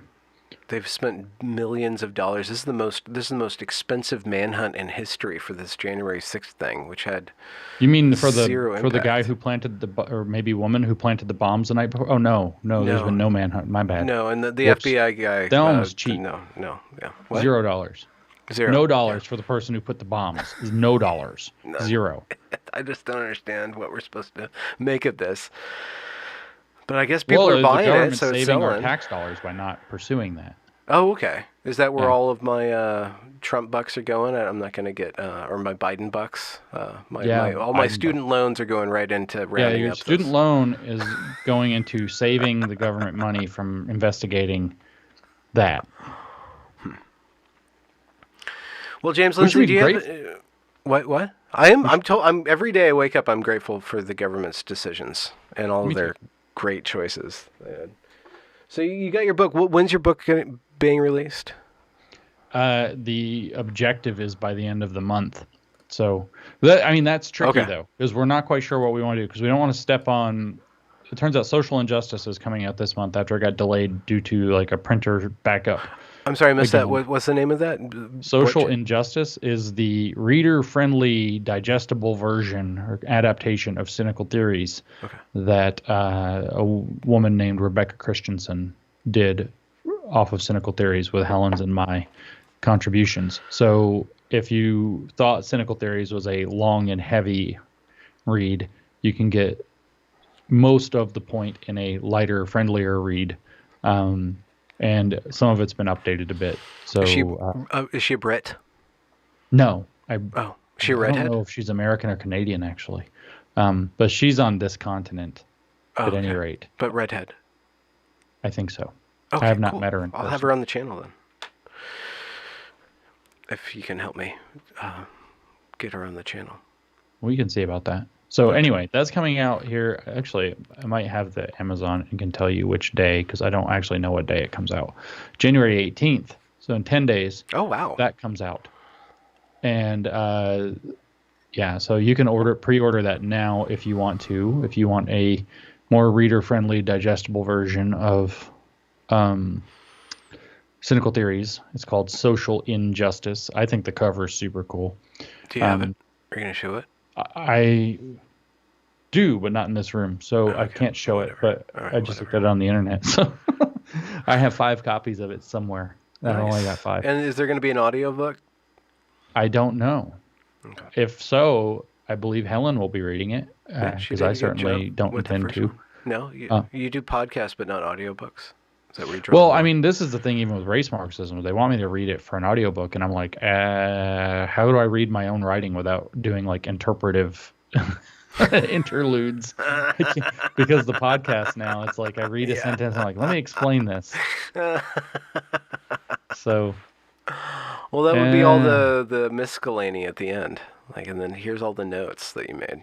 Actually, luckily, I don't have that many notes. I had intentionally, when I started to write race Marxism, I had intended it to be kind of informal. I was just going to publish it in-house and not make a big deal about it. And I intended it to be very informal, and then I decided to keep the citation and footnoting very informal, rather than turning it into a very clunky, formal thing. So it's usually just kind of, footnote and says what book it came out of.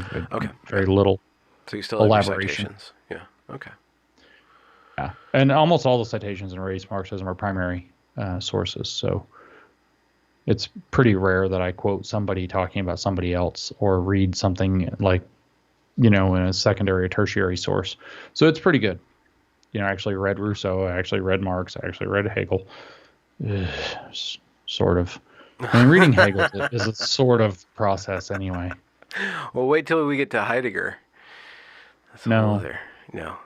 You don't need to That's how you get. That's the road to Nazism. We can't go to Heidegger. Oh, okay. Well, I'm going to talk to Heidegger. Everybody's going to be really mad that I said that just because Heidegger turned out to be like a Nazi in the end. But a little bit. He dabbled. You can't hold it against him. He had his reasons, I guess. Yeah. So no, the big things coming up though are going to be these books, Rogan appearance, and then whatever kind of happens around the books. What was your top moment of last year, like 2021? Like, what would you? If you could me that before, and I just stalled out. Yeah, no. Okay, was there like something that like you're like, no, things are going to change, or this is I've reached change peak for Lindsay. What? Like change in the world, or change for me, or what are you talking about? Was there like just a moment? If you could remember anything about 2021? I remember that was a very long year. It was like 8 years in one. 2020 was more packed, but 2021 just kept on going. Yeah. So I'm looking for a moment where I thought something like this is the moment of this year. Like the last one, like when it ended. I don't know. Was that a moment? I don't know. Did you have a moment when it ended? I kissed my wife. Oh. It was New Year's. Oh. It's a nice thing. Old acquaintance, we forgot something. Lang design. Yeah, what Lang designed? Lane design, yeah. So I don't know how it goes. All I know is that I don't have an answer to that question. Okay, I know. It's a stupid question. Moment, dude. I had 101 flights in 2021. Okay, there we go. I just want a Lindsay fact. Then we have a Lindsay fact. I had 101 flights, which how many a miles lot of did shit you get? blends together. Yeah. When you have that many. It's a lot of miles. You can go to like India or somewhere. China? A few times. Yeah, I could. Just on all your miles. Would you want to travel to another country when it with suits Koof? You? No. Right now with this Koof, no. Other countries are going to be deprived of my presence until they cut out the Koof shit. Well, I mean, there's got to be a country out there that doesn't care about the Koof. Like Costa Rica or something. Yeah, that's not really a country. That's just a subsidiary of the United States. Sorry, Costa Rica. I was thinking like Argentina or something like exotic. No, Kuwait? not good. I'm not screwing around with this coof stuff in other countries. Okay. So unfortunate, because I know people in London want me to come visit. I've had somebody try to talk me into going to France. We had some cool stuff we wanted to do in France.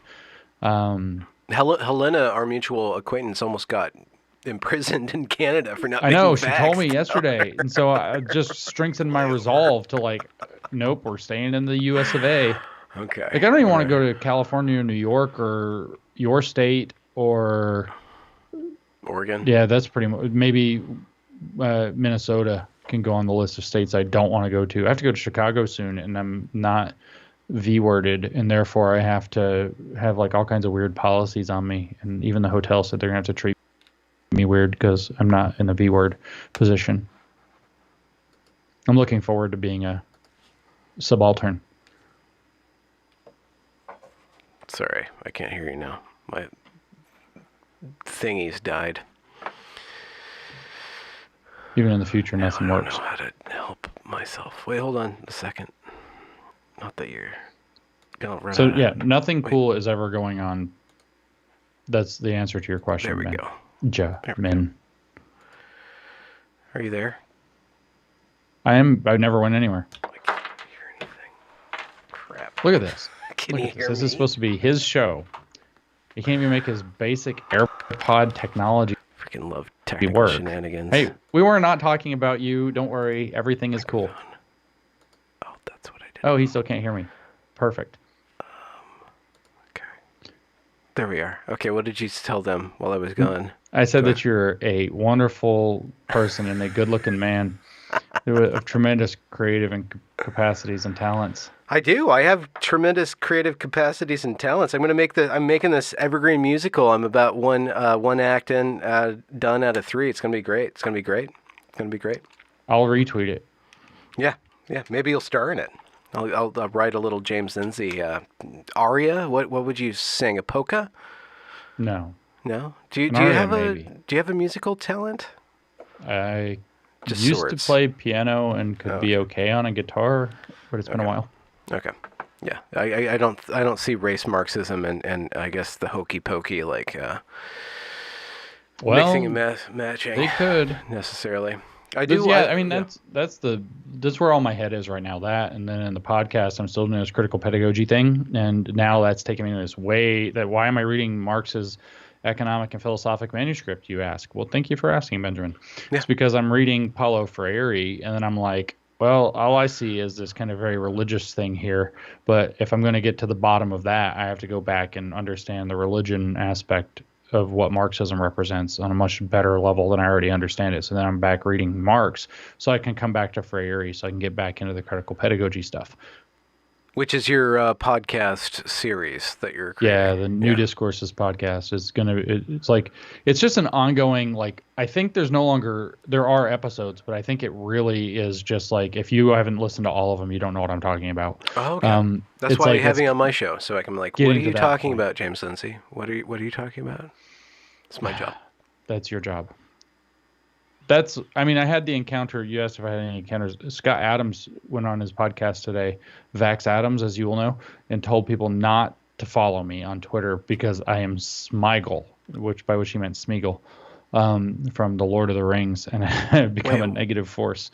Wait. So not only did he block you, but he told everybody else to block you too, and called you. No, he didn't tell people to block. He actually said, "Do what you want." And he said that his recommendation would be to unfollow me because I have become Smigel. How does that make sense? Like, what is the ring what is the precious in this? He said that my views about the vaccine are the precious, which doesn't make any sense at all. But so you want the precious, but you don't want the precious. But I have no idea. The precious? He said that he is the rightest person in the world, and that I am wrong, and as the wrong person, I'm unable to tell the difference between somebody who is the rightest person in the world and the wrong person. Now, it's really funny. It's like a 1.5-minute clip, and it's like just hilarious. I'll have to look at it. Unbelievable. He started doing some really weird, like limited hangout things. Like everybody's wrong, everybody's wrong, everybody's wrong. You're like, okay, so you're changing your mind because his position has changed, and he started blaming everybody else for it. It was really weird. Not healthy. I think this has done a number to most of everybody. I think That's this what I mean. COVID That's thing is where really. that's where he said that I had gone dark, is because that I was advocating for the punishment of people who were wrong about COVID. So let me just be really clear. I do not advocate for the people who are wrong about COVID. I advocate punishment for people who orchestrated all this shit Okay. and who had power and abused it. I do not advocate punishment for people who just got fooled or were believed in good faith that they, should do X, Y, Z and were wrong about it. That's ridiculous. I think they should just stop being wrong. I don't know which tweet he saw of mine where I probably said somebody should go to prison, because they probably should, or if it was the one where I said, and this has nothing to do with punishment or accountability. I said, well, if we get out of this, the people who supported it, like, it's going to be ugly for them. Like, there's going to be some psychological collapse. And the only reason I said that is because I actually read about what happened to people who went along with the Nazi regime after the Nazi regime ended. So, 1946 to 1955-ish, that 10-year period in Germany and Austria. I actually read about what happened to those people. And it turns out a lot of them became alcoholics, and a lot of them, because they realized what they had supported and been complicit in. And your average person who decided to get the vaccine is not probably going to go through that. But there are a lot of people who, like the lockdowners, the zero COVID people, that woman who just locked her kid in the trunk or whatever. And did you not see that story? It's been all over the socials. Okay, at least she didn't take course She's paste. a woman. She's a teacher in Houston. And her son, 14 years old, tested positive for COVID. And so to take him to whatever better PCR test or something, she literally put him in the trunk of the car to quarantine him and then drove him there. And then she got in trouble with the law for putting the child in the trunk of the car and then driving. Don't do that, by the way. And so people like that, are exhibiting a level of complicity with the narrative that, should this all break, are probably not going to do real well psychologically on the other side of it. And so I mentioned that, and maybe that's what Vax Adams misinterpreted and said that I'm advocating punishment, he said. So I've become a very negative force. I actually think what happened was that he had like a little exchange with me because he's being ridiculous about the vaccine, as he has been for a while, and I made fun of him. And then he had an exchange with me, and I said, well, the people are calling you Vax Adams. And then, because he's been focused on Vax Adams for a while, and then he's been pretty upset with me, which, I don't blame him. Yeah, a lot of my family works in healthcare, so I kind of have an inside outside view on that. There's the mandates, and then there's the mitigating of the public health crisis, which it is a public health crisis. So, to what degree it is a question, but it has certainly shaped the experiences of a lot of my family in dealing with. Just the technical aspects of hospital beds and all the infrastructure there. So, yeah. But no, I hear that. The part that I question is whether the mitigation efforts achieved anything, or if they achieved anything worth having. Those are the questions that I have. The question is there trade-offs? That's the first part. Is there any trade-off? Everything's trade-offs. So there's trade-offs. So then I got yelled at by everyone in my family except my mom. I'm like, okay, where are the trade-offs? I'm jacking off here. Just asking, where are the trade-offs? Where are the trade-offs? And if you say that there are none, then you're wrong. So there's got to be there's got to be a trade-off there. So what's another example of something that we could use where there's like a trade-off? Because I'm trying to think of, like, there's also just doing the wrong thing, right? So you can believe, for example, that course of action X is going to create a result that it does not create. Yeah. And so then you can say, well, I'm trying to, mitigate the impact of a public health crisis through actions that don't mitigate the impact of a public health crisis. Or cause a whole bunch of other public health they crises. Do, in fact, cause other problems in addition. But, I don't know that trade-off is even what you're talking about if the action being taken is ineffectual or minimally effective. Preposterously badly ineffective. So... Well, what are you talking about? Lockdown? Are we talking about the lockdown vaccine? Are we talking about the mandates of the vaccine? apparently had some efficacy in reducing case severity in Alpha and Delta variants, and has a negative efficacy they're showing in Omicron. So that's not good. Thankfully, Omicron is showing. We're getting into the weeds because I can't read all these papers, but Omicron is No. significantly less. Correct. Yeah. It's Okay, not. yeah. It's less not dangerous than even Koof, which was only kind of dangerous. Koof 1? Koof 1, and then Koof Alpha, and then Koof Delta. And there are other Koofs with other letters that nobody cares about. Well, there's going to be infinite Koofs. So I just hope that people understand that we're all going to get it. Because I think even the very smart people are saying now, we're trying to plan when we get it. So a lot of the hardliners are like, okay, we're going to get it no matter what. So people are changing around. It's not just this big conspiracy. I think people are cautious. People are cautious, and a lot of older people are more cautious than other people. So well, there are certain things that make sense, right? So, mitigating factors like minimizing potential exposure to a degree in elderly, vulnerable populations might have been a thing. But, many of these other factors or measures like masks, what the fuck do those do? Like, just not really, as much as the N95 or the K95. Is that what you were giving? KN95. KN95. Is that like an Ultra N? Like that means like, K9. It's just a dog mask. It's like, oh yeah, so you just get a little muzzle, it's or a muzzle. like it's your muzzle, or you get a little. No, well, the thing is that a perfectly fitted KN95 mask might actually filter things out, but a perfectly fitted KN95 mask is not something that's happening in almost any case whatsoever, and it certainly will not. And even then, it's just some. And Kate, I'm sorry, I have to bring this up because we are out of my depth, so I want to get out of this conversation. I'm sorry, because I just don't know all this science stuff. But Katie Rose says it's not endemic until the R number is 1. I don't even know what that means, but I just wanted to be fair. R is a replication rate, but I don't know the definition of endemic with regard to the replication rate. Well, it's in the deer. And once the Dems start shooting deer, then we know that gun rights are ultimately going to be what brings us all back together. There you go. See. Okay, we should wrap up so you can go have a party time with your wife. What do you guys? Did you already eat? Did you guys have a? No, she was making dinner when we started, and so I get to eat leftovers because I prioritize this. Can you tell what it is by the smell? By the? No. Pasta? Is it she was cutting up a bell pepper when I left the kitchen. That's wide open. It could be anything. I mean, we're on kind of a taco kick, so I'm betting it's in the taco department. And probably tacos of some kind, because tacos are literally the best. And I had my little thing of Cheez-Its here as my pre-gamer while we were doing the thing.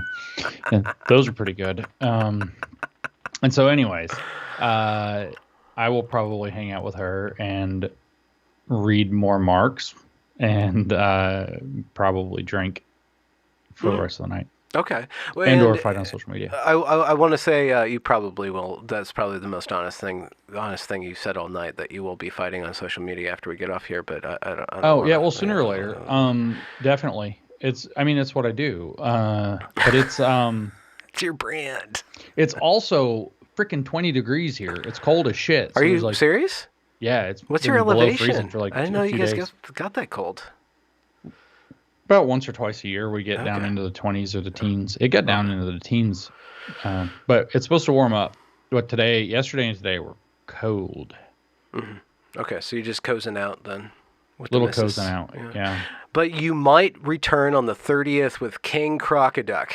That's the idea. As long as nothing gets in the way. If nothing gets in the way, we're gonna. I just want to plug King Crocoduck's Building the Naturalist Nuke. I listened to that. I need to watch more of that. The first two are awesome, and I haven't got past Third one's fun. Third one's pretty fun. He really nails this woman. Is that guy Christy Winter? Yeah, I don't know. She asked for it though. But it's a great series, King Crocoduck, Building the Naturalist Nuke. I recommend everybody check that out. It's great. I think it's great. I actually referred to that in my episode of my own podcast where I talk about the necessity of theology. because under the broad definition of theology that I'm using, and I know that he, of course, would not want to characterize it as a theology, but he would agree that under the broad definition that I'm using, that it qualifies as what we're talking about. And so, yeah, definitely gave him a shout out about that, and I gave him a shout out about that last time I was on your stream too. And so, yeah, looking forward to that. Yeah. On the 30th. He's a YouTuber. I'm a YouTuber. You're stooping to our level. It's I'm an always a pleasure. anti-YouTuber. Yeah. No, I mean, you guys are good. I'm very selective about my YouTubers. Well, me and all my audience feel so very, very special. I'll tell you, since you asked what my peak moment, I can tell you about a moment of defeat. Oh. From last year. I had started deciding I was going to get back in shape. And well, I'm never really out of shape, but just kidding. But I was going to get more in shape, and so one of the things I've been doing is pull-ups, and I had the ambition to get back to being able to do 10 pull-ups without stopping by the end of the year, and I got to 8, and then I got sick, and then the day before yesterday I did 9, and I did 8 yesterday and today, so we're getting very close to 10. Okay. But I did not achieve. So it's a story of 2021 failed me again. Oh, wow, so long. Although I'm heavy, so 10 pull-ups is hard. Yeah, but you got those like orangutan arms, right? So it's just like something like that. No, forever. What am I supposed to do? I'm supposed to wave at you at some point? Not that. Whatever it is not that.